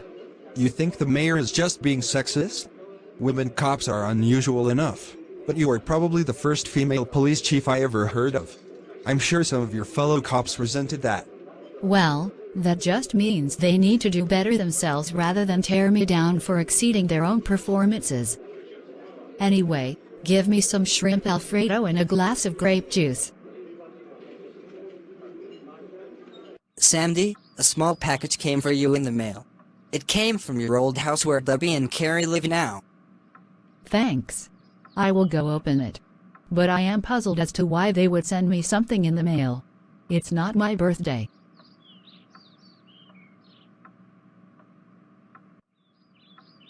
Oh my God. It's a pregnancy test. And it is positive. That must mean I am about to become a grandmother.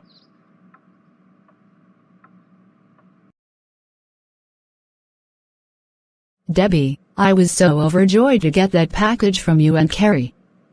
Real subtle, that was. Well, I hope you would be happy about the news, but I felt so awkward about just blurting out to your face, I'm pregnant. So Carrie suggested I send you the used pregnancy test. Do you know if you're having a boy or a girl yet? No, I am just 2 months along.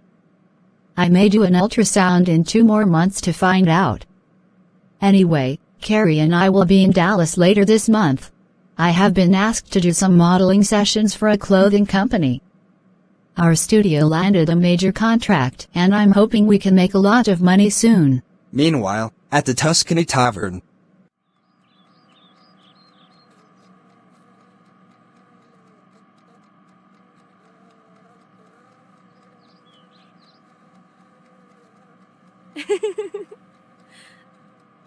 James, if you and Penny don't stop fooling around, I will send you home. Permanently. You can do all that lovey-dovey stuff elsewhere, but when you are on the clock here, your focus must be on the customers and their orders. I'm sorry, Mrs. Sims. I'll get right back to work. Was that really necessary? Yes. Now that Mrs. Smith has made me the new owner, I will be looking for someone to serve as manager under me. It might even be you, but only if you prove capable of taking responsibility for your job now. I see. My apologies, then. Miss Owen, your application to serve as a staff member of this hospital has been accepted. Your job will be to manage the hospital's records and billing. Congratulations. Thank you, Dr. Drake. I'm sorry, Kelly, but I don't think you have a legal case for suing the mayor of the town for gender discrimination. Why not?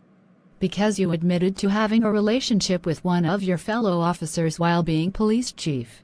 That would cause you to play favorites with your lover and discriminate against the other officers. That's why they resented you, not your being a woman. Well, you can't help who you fall in love with. And why should I or Randall have to give up doing what we love? As far as I'm concerned, I wasn't doing anything wrong. Perhaps not, but you should avoid even the appearance of wrongdoing when you are dealing with the public. So I will decline to represent you in this case. Goodbye, Kelly. She's right. I messed up big time. So what can I do now? How can I face my fellow officers knowing I failed them as police chief?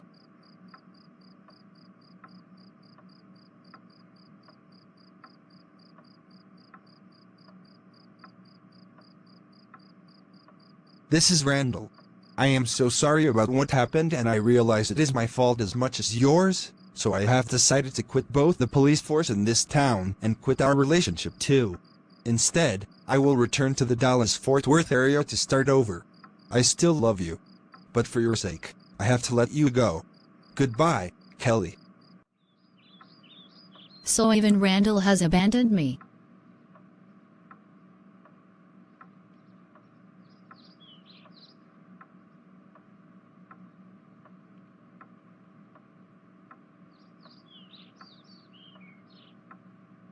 This is Police Chief George. You have missed one day of work with us. If you do not report to work tomorrow and give me an explanation of why you were not here today, you will be terminated. No, you are not firing me. I will quit.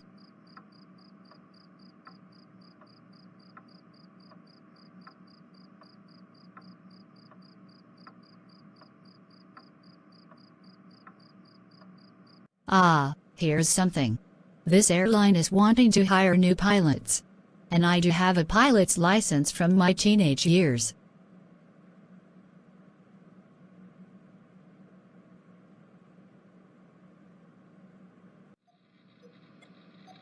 Miss Grimm, the computer simulation you took shows your piloting skills to be excellent, so we can indeed hire you to work as a co-pilot on a plane in a couple of weeks.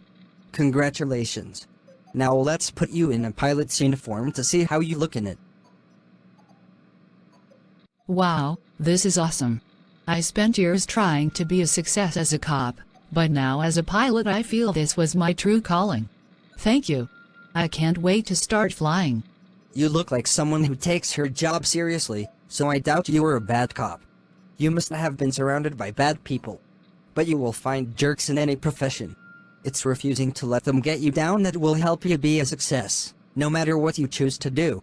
Lucy Sims has called all of the employees of the Tuscany Tavern for a special meeting. Thank you all for coming here today. As most of you know already, Sandy Smith is no longer the owner of this restaurant. She transferred ownership to me after getting married and moving to Tulsa, Oklahoma to live with her new husband. Unlike Sandy, who was a mostly absentee owner these past couple of years, I will continue being a hands-on owner, but I would like to promote one of you to serve as my chief assistant.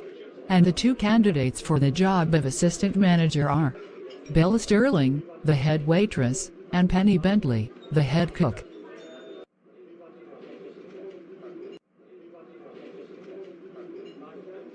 So I will be doing performance evaluations of you two on a weekly basis.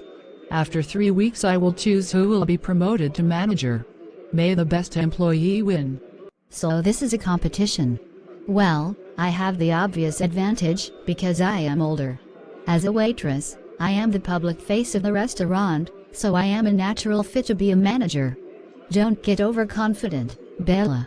I am not only the head cook, I succeeded my grandmother, who personally taught me to cook Italian dishes even before I started working here. A restaurant can function without waiters, but it must have cooks. It looks like a war is going to break out. Mrs. Smith, I don't think your pregnancy will be a problem for us. In fact, it might open up for you a ton of modeling opportunities.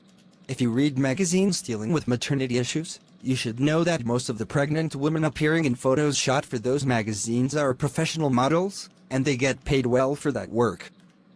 Great. Then perhaps I should spend more time in Dallas as my pregnancy advances so you can use me more. I do already have an apartment here, so moving here is no problem.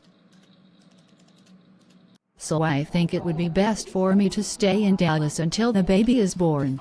And what about our house in the town? If I join you here in Dallas, then the only one remaining there would be James. And do you want a 17-year-old boy having that house all to himself? Especially since he has a love partner now? Yeah, without parental supervision, anything could happen. So I would prefer you stay behind and keep an eye on him for me.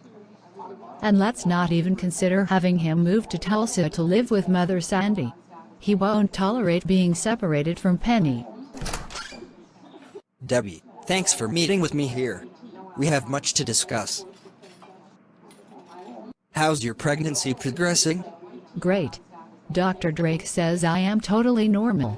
And I'm not even suffering morning sickness, so he says I am unusually healthy. Yeah, but we have a problem. You see, I never told my husband Charles I was donating sperm to make a baby with you. He is very much the jealous type. Last month he picked a fight with another guy he thought was flirting with me. Then he told me never to see him again. He is a control freak. Oh, no, that's terrible. Are you thinking of leaving him? Well, the problem is Debbie already being pregnant with my baby. If I leave Charles now, and he finds out about Debbie, He will naturally accuse me of cheating on him with Debbie, and then he would decimate me in divorce court. And that's why you shouldn't list me as the father on the baby's birth certificate.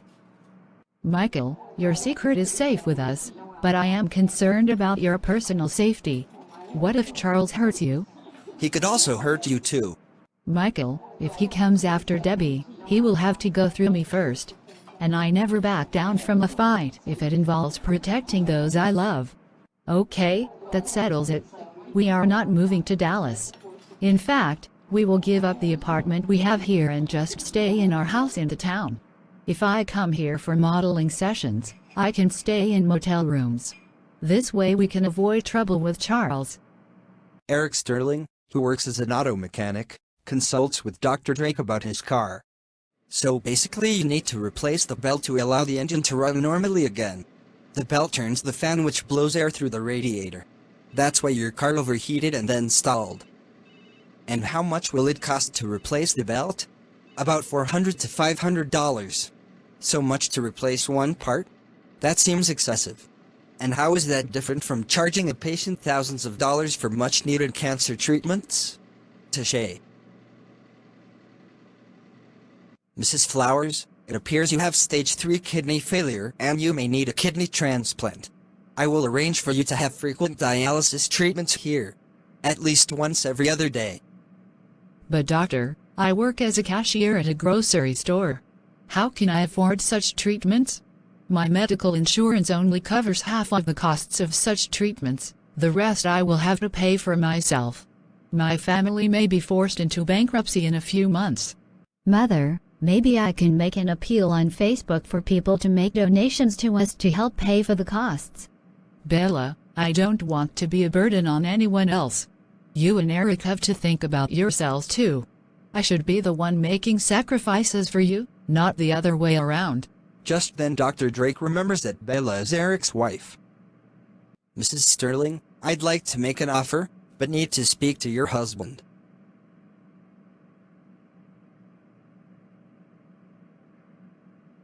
That comment you made about charging a patient so much money for necessary treatments got me to thinking. Your mother-in-law needs a kidney transplant, but she can't afford it. So I apologize to you for complaining about a bill for repairing my car I could easily afford. That was insensitive of me. Your apology is accepted. So what's the offer Bella mentioned? I'd be willing to wipe out the costs of Mrs. Flowers' dialysis treatments. If you charge me nothing for that belt replacement in my car, I think that would be a fair trade. Yes, doctor, you have a deal. Come by my shop and I will give you a car that runs like new. At no cost to you. Debbie and Carrie visit the Sims home to report on what they just learned in Dallas. So that's the situation Debbie and I are facing. We thought we could spend 6 months living as a couple in Dallas and the rest of the year living here, but Mother Sandy's moving to Tulsa and this possible threat from Charles has made us change our arrangements. Debbie has ended the lease on the apartment in Dallas. If she does modeling jobs in Dallas, she will come alone and stay in a motel room for as long as she is doing the modeling job, then come right back here. I hope that works out for you. So what will you be doing? I'm working from home as a graphic artist. I just got an assignment to do illustrations for a book on history, so I will be busy doing that.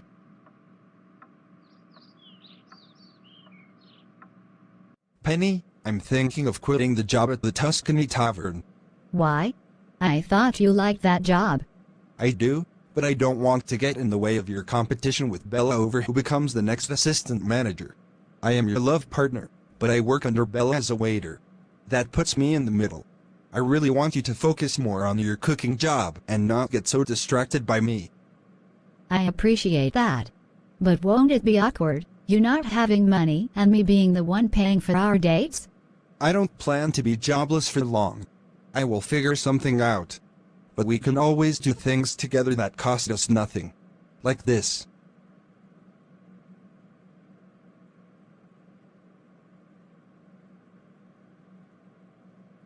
You are beautiful, Penny, and no one should ever make you feel otherwise.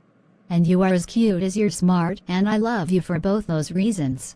I feel so lucky. So, do you want more? More? Of what? More of my body. It's all yours. One moment.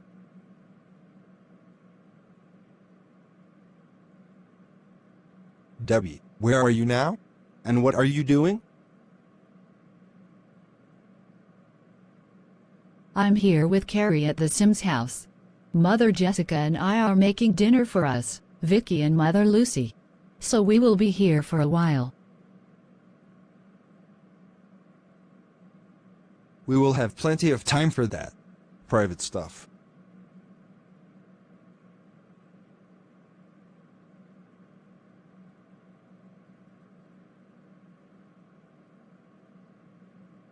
James, I never want this to end.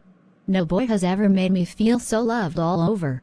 Someday, I want to marry you. You seem to have a lot more faith in me than I do in myself. I have seen, heard and felt you, and I think you are everything I ever really wanted in a boy. And that is why I have decided, as soon as we are both 18, we must elope. You want to risk pissing off both our families? And where are we going to live? And what about your job at the Tuscany Tavern? Yeah, about that. Mrs. Sims, I have reached a decision about something. What is it? I will no longer compete for the position of assistant manager at the Tuscany Tavern. If Bella wants it, it is hers. I will not oppose her promotion. Since she is married and will likely start having children soon, she needs the position a lot more than I do. That's very kind of you to say. I will tell Bella tomorrow and promote her to manager immediately. And thank you. I think that solves our dilemma. So, will you keep the job as a waiter? You did that for me? Okay, I agree. I will stay with the restaurant. I love you so much.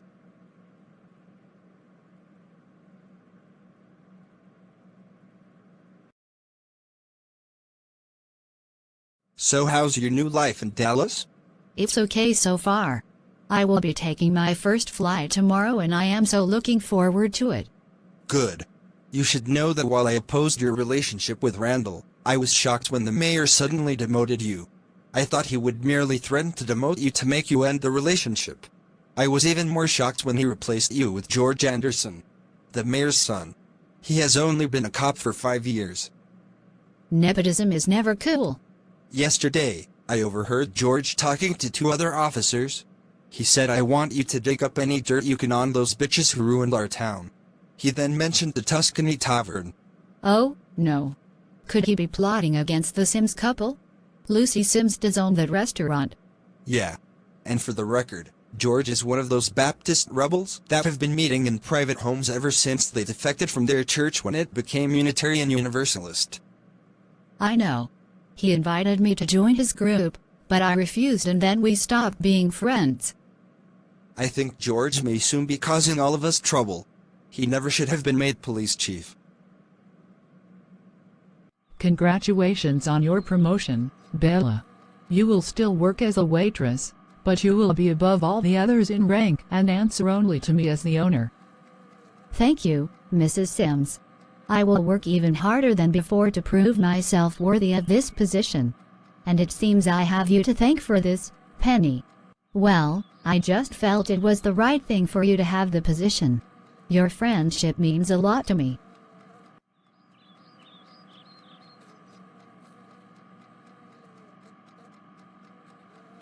Thanks for helping me set up this fundraiser.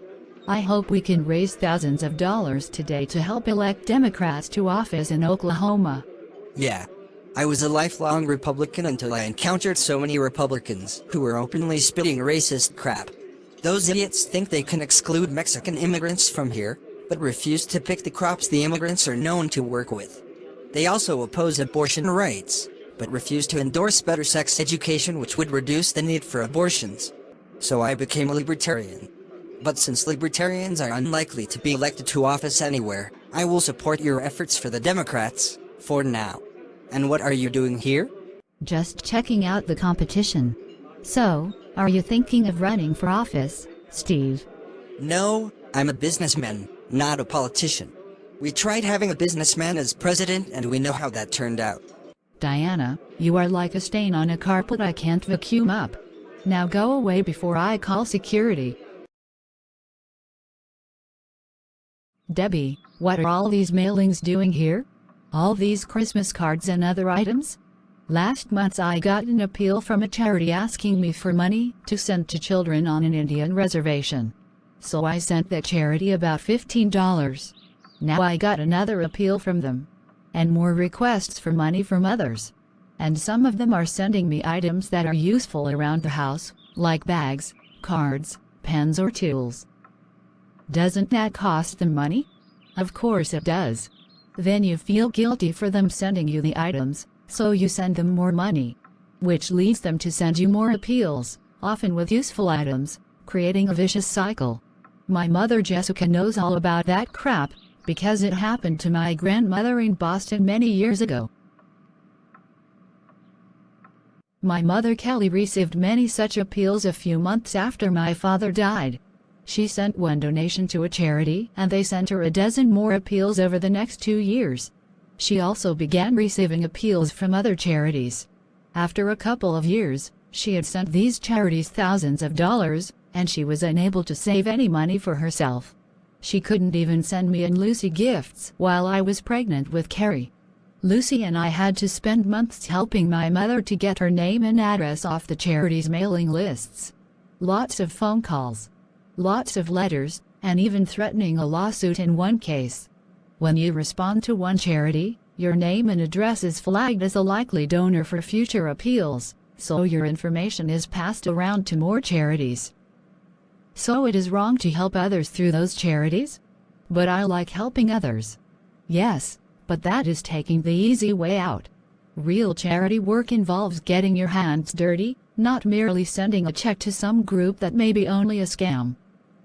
Yes, Carrie? Sure, I will put you on. Mother Jessica, Debbie has already received more than a dozen appeals from various charities this week alone. I think we need help putting a stop to these attempts at manipulating us. Maybe Sandy can help. Yes, she is in Tulsa now, but she is still a lawyer, so she can use the legal system to fight for you. Oh my God, not you two. I and Steve just finished having a long discussion about the abuse and manipulation attempts by these charities. They have been begging him for money too. And he is so damn kind-hearted he has a hard time saying no to them. I finally put my foot down and am making him shred any new appeals he gets. I guess I will do the same. But Mother, can we sue them? Not for sending you appeals. That is perfectly legal. Just learn to completely ignore them. If you want to donate to a charitable group, send your funds to your local church, and to the Unitarian Universalist Association and the Unitarian Universalist Service Committee. Those are not scams and we know exactly what they do and how they operate. Understood, Mother. And thank you.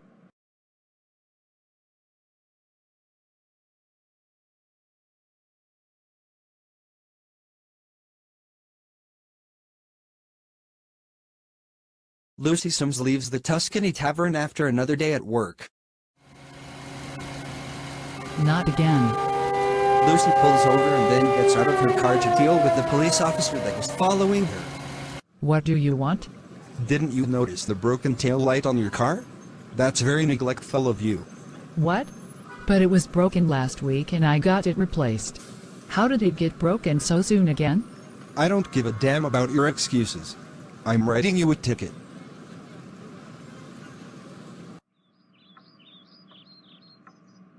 You look like you want to beat someone. What happened? I got pulled over again by a cop over a busted tail light. The last time I got that sort of ticket, it cost me $300. And I had to pay an additional $400 to replace the light. Oh God, so they make you pay the fine even if you repair the light? That's not fair. Yeah, and I don't think it's a coincidence that a cop started following me right after I left the restaurant. Now what? Hello, is this Lucy Sims? Yes. Who is this? This is Officer Teddy Root at the police station. Did you get a ticket from Officer Mark Raymond over a broken tail light? Yes. And I am furious over it. As you should be. I heard Mark bragging about it to the police chief. And he was the one who broke the tail light to begin with. He did? Why? Because the police chief and his father, the mayor, want to run you and your family out of town. The mayor himself referred to you as those liberal atheist bitches from up north.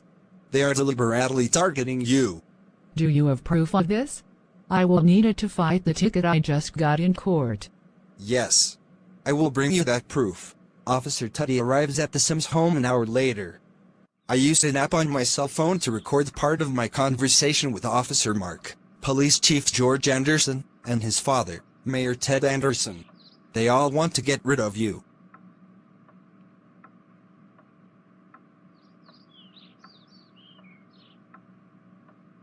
I just loved seeing the look on that bitch's face as I gave her that ticket. Ha ha ha. That's how you oppress them. Hit them in the pocketbook. The less money those invaders have, the less they can threaten us.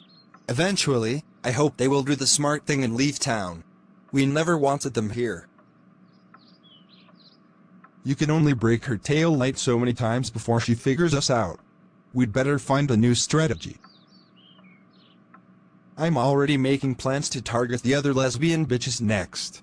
I could leave a nail right behind a tire on several of their cars to make them even more miserable. You want to risk our department being sued over this? They would need proof we are doing the attacks. And they won't have it if we play our cards right. This is outrageous. We must stop this.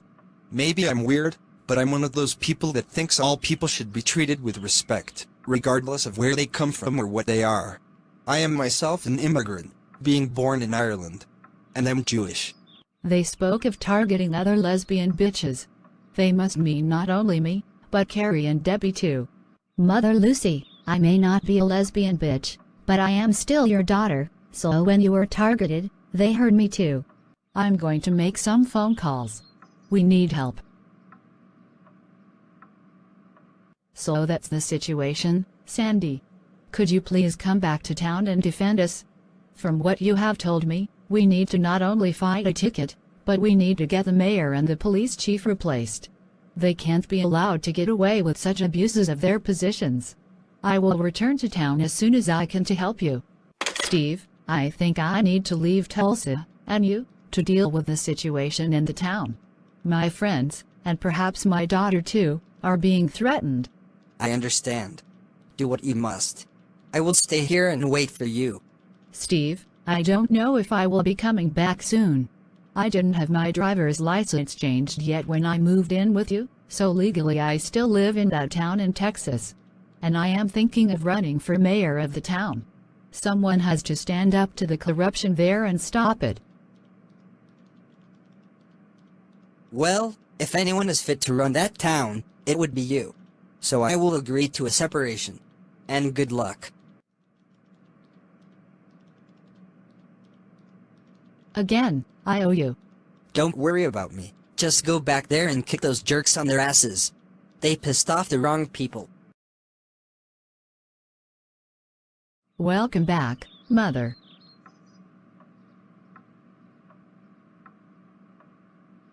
I assume you want your old bedroom back, so Carrie and I will remove our stuff from it immediately. We will resume staying at the Sims house. Thank you. All of us need to gather at a place so we can discuss the issues we are facing. And several hours later, there's a meeting held at the Tuscany Tavern after the restaurant closes for the night. Okay, let's talk about the issues. First, I have something to give Lucy. A check for $10,000 from Steve Miller. Yes, to pay for your ticket and to replace your busted tail light.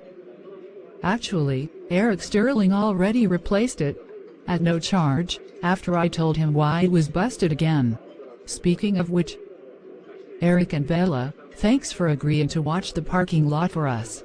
Just make sure our cars remain safe during the meeting. We promise, we will watch your cars like a hawk. Eric, if someone approaches the cars, we would normally call the police. But the police are the ones that might damage the cars. So what do we do? Even cops are not above the law, Bella. If they were, laws would have no meaning at all. We have a right to defend our property and those of our friends against anyone that wants to harm it. Even cops. Hey, is there room for one more here? I wouldn't mind doing guard duty here too. Steve sent me to attend the meeting and report back to him. Thanks, Jack. Bella, come inside. Eric and Jack can watch the cars. I actually don't think it would be a good idea to present the evidence we have against the mayor and the police chief in court. If we did that, we'd get the ticket dismissed, but then the police chief would retaliate by firing Officer Root. And we need a good cop to stay at his job to watch the corrupt ones. That's why Steve and I gave Lucy that money. So what are we going to do? We can't just let them attack us like this. Last month I suddenly got a flat tire on a tire that was only a few weeks old. Now I wonder if that was a result of sabotage. A nail was indeed stuck in it. It's possible. The new police chief was appointed just over a month ago. I really don't understand why people who claim to be upholders of morals and religion would do things most of us would normally consider evil. It's the same old excuse. The ends justify the means. They want to punish us for not believing in God and having standards based on people rather than God. Even the Nazis and the Communists, as terrible as most of their acts were, deluded themselves into thinking they were doing good when they were killing people, invading other countries, and violating human rights. But evil is evil, no matter what form it takes and what the excuse is for doing it. Vicky, before you came to this town, the church we belonged to was a Baptist church led by the Reverend Dave Owen. The church fired him as their minister, and then it became Unitarian Universalist instead. And Reverend Owen retaliated by having the church burned to the ground. To the end of my life, I will never understand why anyone would do such crazy shit. So what are we going to do instead? I'm going to run for mayor of the town. The mayor's election is in 8 months, so we can start a campaign next week and hope we can make some changes.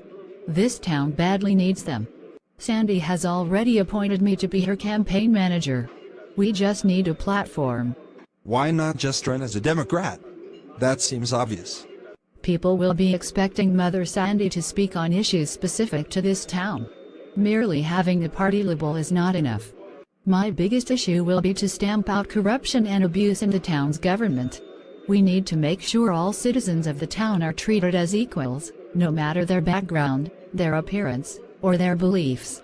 That's the whole idea behind the Declaration of Independence and the U.S. Constitution. Well, you have my vote already, Mrs. Smith. I would love to see you at the next mayor.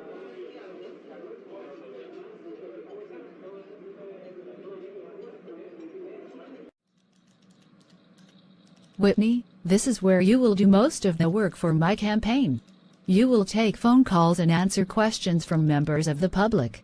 Okay, but this list you gave me doesn't mention police misconduct or religious bigotry, the issues we discussed at the Tuscany Tavern. Instead it has road repairs, taxes, waterworks. Sadly, most people are not concerned about police brutality or other misconduct unless and until it happens to them. Instead, they say, if those people would just obey the cops, they wouldn't get beaten or shot. As if ending up in hospital or even dead is a natural penalty for disrespecting a cop. But we need to talk about more practical matters that everyone can relate to. Like potholes. Potholes. Yes. I will explain at the conference room. Ever since Mayor Anderson took office, he has cut sales taxes in the town to make it more business-friendly, but those tax cuts have come at a cost. Increasing numbers of potholes have appeared in roads in and around the town, and these can cause damage to cars, including flat tires. And replacing tires costs money, so if you need new tires every few months, that means you are not saving that much money due to lower taxes. You are right. At the auto shop I work at, my boss told me that requests for new tires there have gone up tenfold every month compared to a decade ago. He himself needed a new tire about 5 months ago after he ran over a pothole, which had bits of glass in it. I had a patient last month who complained about getting whiplash from hitting potholes. I grew up in this town, and as a child I saw almost no potholes on the roads. Now they are everywhere. But I am even more concerned about the town's water supply. I can't stand the taste of the tap water anymore. It tastes and smells like it is polluted. I have to drink bottled water, which costs me more money. If that's true of me, it must be true of most others. Oh, shit. We have been using tap water to wash the dishes at my restaurant and even at my home. Could we be endangering our customers as well as ourselves? Well, obviously, people getting sick from improperly treated water would cause healthcare costs to skyrocket and make my job a lot harder. I had to resign as president of my local church because I no longer had free time to serve that position. Instead, I've been working 6 or even 7 days a week lately dealing with sick patients from drinking tap water, including people who can't even afford bottled water, but they get sick and then they must get treatment at my hospital, which bankrupts them completely. Then they yell at me for charging them money they do not have. But the hospital has to make money too. And Mayor Anderson never addresses these issues. He just ignores them. As long as the businesses are making plenty of money, he does not care. But this town is made of people, and the people's welfare is what matters, not just a few business owners making more money than in the past. Mayor Anderson's biggest supporters are gun owners. At the last election, he blasted his opponent for supporting gun control, claiming this was against the Second Amendment. That's why he won. No one wants to elect someone who might take away our right to bear arms that is clearly stated in the Constitution. My husband Steve and I had a long talk about that issue after we got married. He is himself a gun owner, and like many others mistakenly thought gun control was the same as gun confiscation. I explained to him that a peaceful, law-abiding citizen never has anything to fear from legitimate gun control. I mean, we already have car control in Texas, where people must have a license issued by the state to drive a car, and must also have auto insurance. Gun control would be much the same, but no one screams about the people needing a right to drive cars. These are all good points. I will write them down and make documents out of them, and then we can put out flyers with these points. People need to understand all these issues.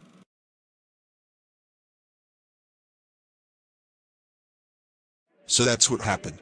A couple of cop cars that passed by the place, but nothing dramatic happened, at least outside. Thanks, Jack. Oh no. Steve, I heard your wife already walked out on you and returned to her tiny little town. I am so sorry. Not. Ha ha ha. My issues with Sandy are none of your damn business, Diana. Now you have invaded my place of business. That's it. Jack, take care of this pest. She is permanently banned from here. Get out. How dare you lay a hand on me, you beast. I will sue. For doing my job. I am a bouncer, after all. We can sue you in turn for trespassing. Do not come here again. This is your only warning. And don't be spreading rumors about me and Sandy either. Worry about your own marriage. That's the 15th Street corner we have stuck flyers on to announce my mother's campaign for mayor. I think that's enough for today. You want to stop by the Tuscany Tavern and eat a meal there? We work there. Don't you get tired of that food? Not really, but if you don't mind paying more instead of having the employee discount at our restaurant, that's fine. And look, can that really be? Why hello there, Penny. Long time no see. And who is this you are with? I guess you must be really lonely to be hooking up with that wimp. Ted Wilson, what are you doing here? And why are you dressed like a cop? Obviously because I am one. I was hired to join the police force this week. How? Don't you have a criminal record after what you did to Carrie? I did, but it was expunged after I was released from juvenile hall, since my assault was done when I was a minor. So it's like I did nothing criminal at all. And my father is a friend of the mayor, so he persuaded the mayor and the police chief to give me a job. And maybe you and the others should stop putting out those flyers about your mother running for mayor. She doesn't have a snowball's chance in hell of getting elected. And I've been tearing down your flyers anyway. You asshole. That's a violation of our First Amendment rights. Ha ha ha. What are you going to do about it? Punch me? That would be assaulting a cop. And I'd be more than happy to throw your ass in jail for that. Come on, you wimp. I dare you. Stop it, Ted. Just leave us alone and we will be on our way. Penny, don't be a fool. This little guy can't protect you. A big guy like me would be better for you. I can. I don't care if you have a cop's uniform. I've been wanting revenge on you for years.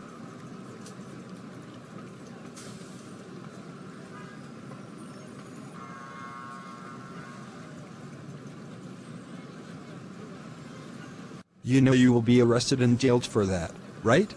Better me than you, James. You and Penny get out of here. I will stay here and let the other cops take me away. This way you two will be safe. And I'm really not done making that asshole suffer. The more I beat him, the better I will feel, even after I am locked up. So you just left Carrie there? That's what she told us to do, Mrs. Sims. She attacked Ted Wilson because he was trying to pick a fight with me, a fight I would have lost even if he hadn't been a cop. James and I were shocked at how brutal Carrie was.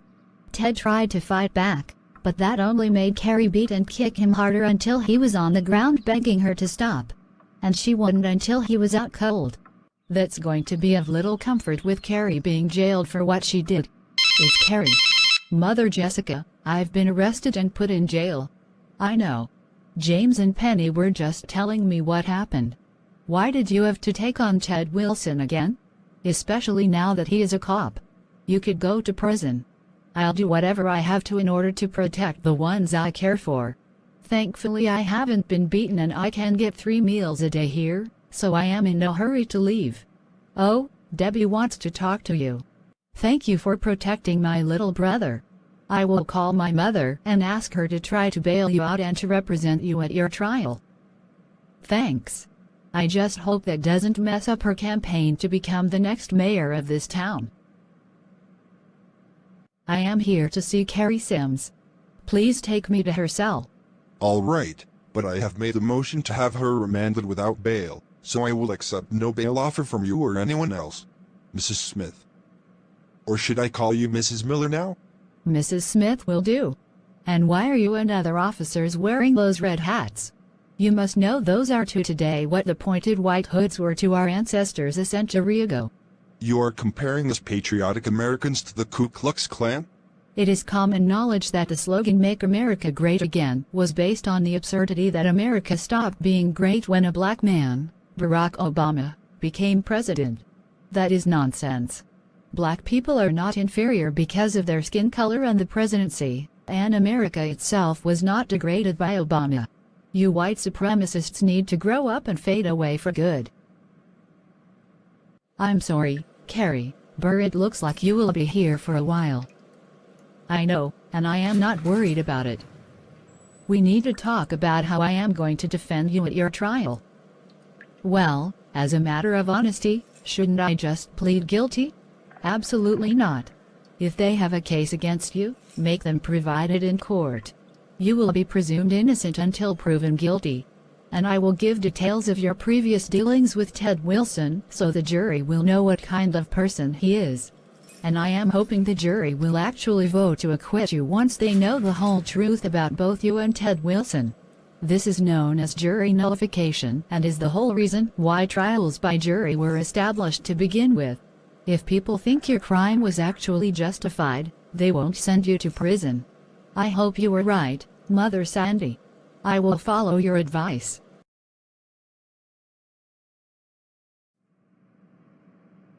I can't believe that Ted Wilson was made a cop. He is a criminal. First he sexually assaulted my niece Penny, then he physically assaulted Carrie with a baseball bat. No one like that should be involved in law enforcement. Well, he's now in hospital after Carrie gave him a beating. But according to James, Ted was harassing him and Penny when they were together. Carrie was defending them as well as avenging herself. I was highly critical of Carrie taking matters into her own hands when she avenged Penny the first time. But secretly, I admired her. If more kids took action like she did, there would be a lot less bullying in schools. And as for this most recent incident, I only regret I wasn't the one who beat that bastard up. If you want me as a witness at Carrie's trial, I'm down for it. Just let me know when to show up. Thank you. I have others to talk to here. Have fun at class.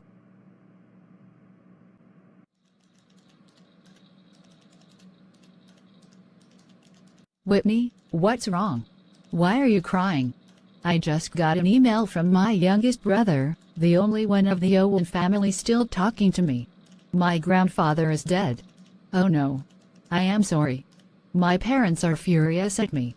My grandfather committed suicide by putting a gun to his head, and they say I drove him to do it because of what I said to him just before he was released from prison. Whitney, come walk with me. Let's talk this out. Whitney, it is perfectly natural and normal to grieve for your grandfather. He was a terrible man in many ways, but I know on some level you still loved him and he must have loved you. So I will allow you to go home after this talk. Thank you. Just remember that every person is responsible for their own choices and never the choices of others. Your grandfather could have chosen to learn from what you said to him and changed his ways. Instead, he took another way out that only hurt others. When people make choices, passing the blame to anyone else is dishonest. So don't accept the blame for someone else, ever. Thank you, Sandy. I said this before, but you somehow seem more like a mother to me than the one who gave birth to me. I love you.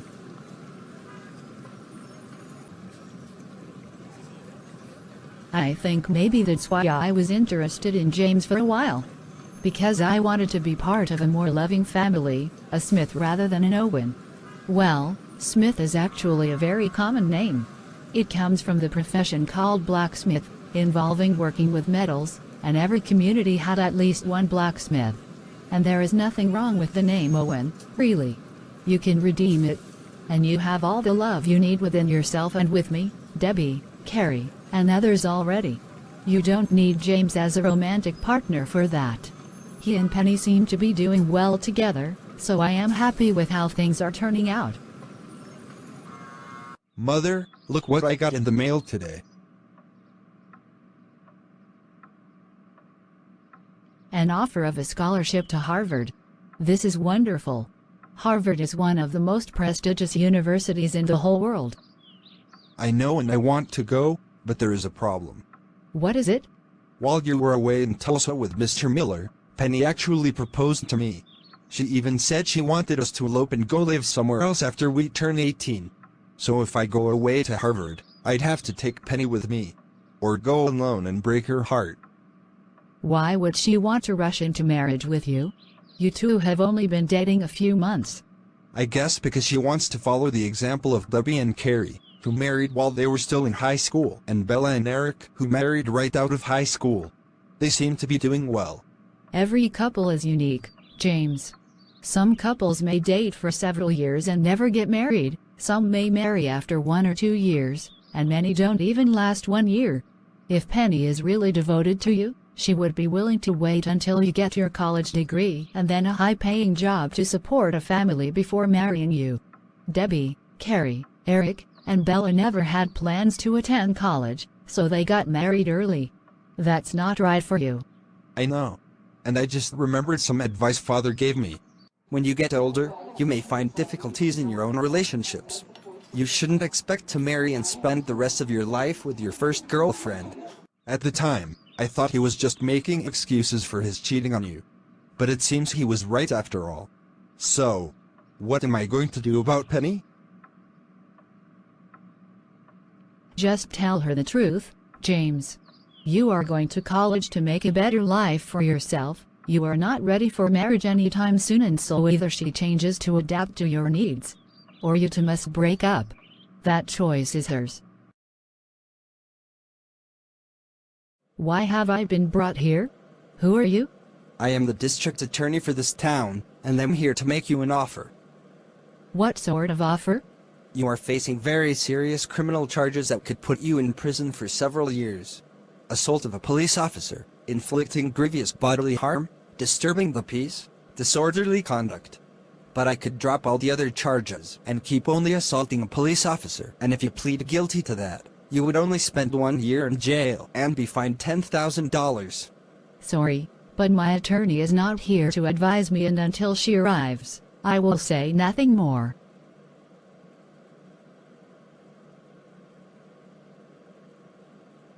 You think your offer is generous?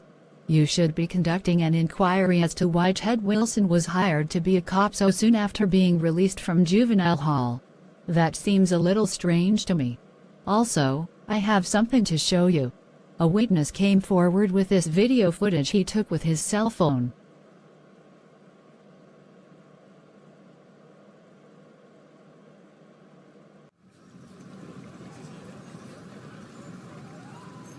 It clearly shows Ted Wilson threatening my son James in an unprofessional manner right before Carrie attacked him. So I will argue that Carrie was defending James. Then I will submit evidence and testimony regarding Ted Wilson's past bad acts, including his assaulting people in school. I'm sure once a jury hears all of what I have to offer, they will not want to give Carrie any prison time. Don't be too sure about that, Mrs. Smith.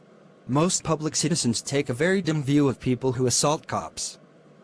They take an even dimmer view of big boys who assault little girls. Now leave me alone with my client.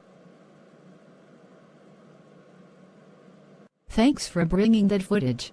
Who gave that to you? The owner of the store near where the incident occurred. He told me that once he saw Ted Wilson in a police uniform, he knew there would be trouble. It seems Ted assaulted his daughter too. So whose lame idea was it to hire a person newly released from confinement to serve in law enforcement? That's absurd. We lost quite a few cops over the past few months, so we were hiring replacements. Ted Wilson had a clean record after serving his time, so he... That doesn't matter, you idiot. Ted Wilson's crimes are still a matter of common knowledge in this town, obviously. Do you want me to become a laughingstock once this gets to trial and everything about this case goes public? So what are you going to do? I'm going to have to drop all the charges against Carrie Sims rather than risk this blowing up in all our faces in court.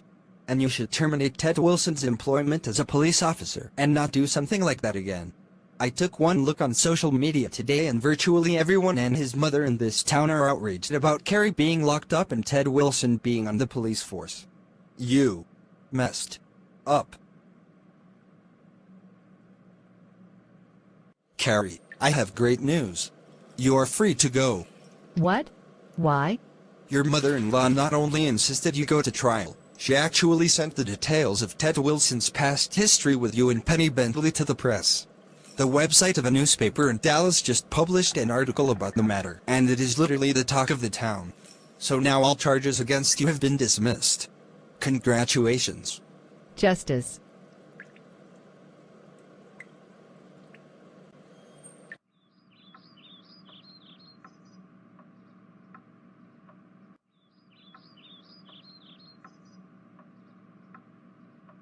Mother Sandy, it seems I owe you an unpayable debt for defending me. Thank you. It was just my job as your attorney. Excuse me. Sandy, want to go on a date? We can meet up at the Tuscany Tavern. Your meal is on me. Sure. See you there in about half an hour. It's obvious to me why they dropped those charges against Carrie. They want to limit your public exposure since you are running for mayor. Don't think they were being generous at all. Sooner or later, they will pull some other stunt against you, I'm sure. I actually hope they do something else against me. Whatever they do, it will only backfire on them. Mr. Miller, I took most of the money you gave me to install a security system for the restaurant, including a silent alarm and several security cameras.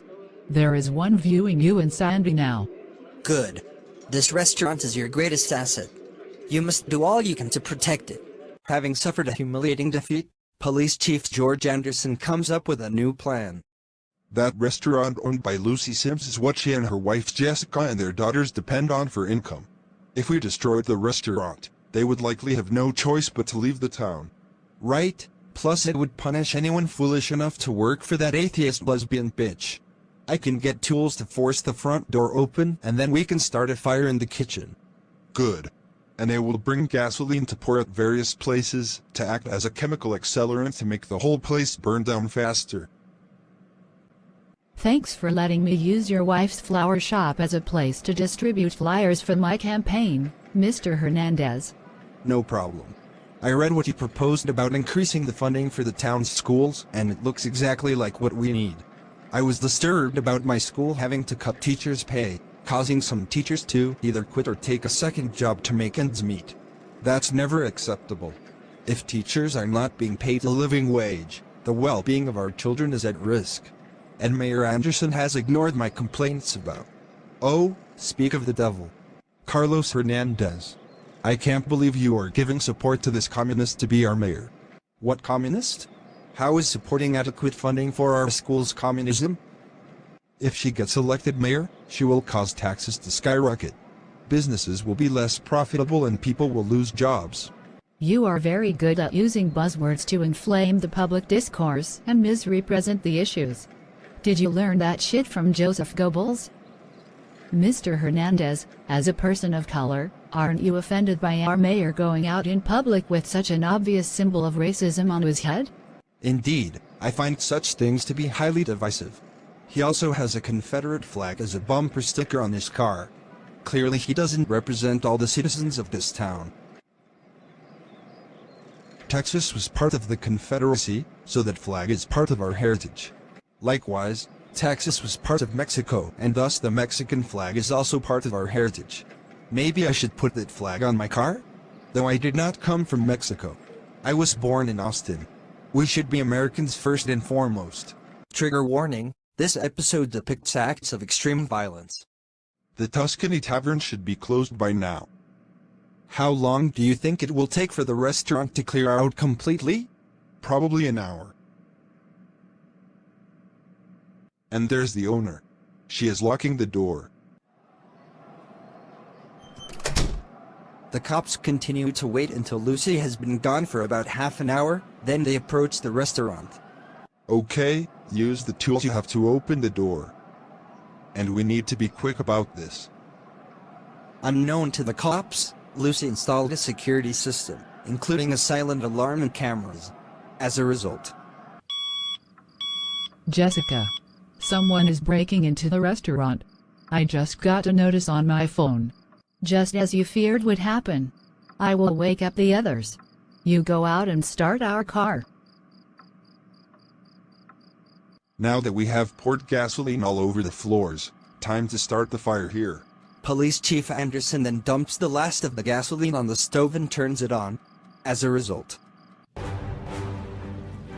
Let's get out of here. but just as they are leaving, What are you doing here? We got a notice that someone was breaking into the restaurant. Right. And that someone was clearly you. And is that smoke I smell? Did you start a fire in there?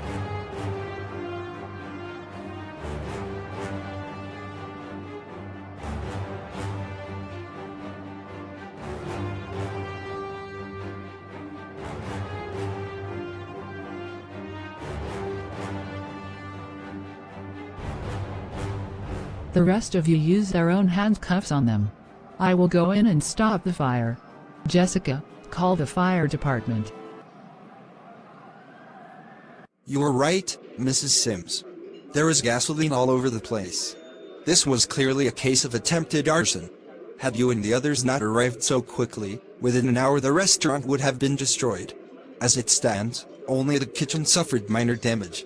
Repairs may take only a couple of days. Thank you. How can you do this to me? Look at what they did to me. And I am your boss, Officer Root. Not anymore. You stopped being my boss the moment you decided to break the law rather than enforce it. So I and the Sims family will take you and Officer Mark Raymond down to the police station to be booked and jailed like any other criminal. I can't believe this is happening. Such corruption might have been expected a century ago in some backwoods southern town, but this is in the 21st century. We need to make an example of these bastards. Hello, this is Jason Laker reporting for the National News Network. A shocking report has come from a small town in East Texas, where I used to live.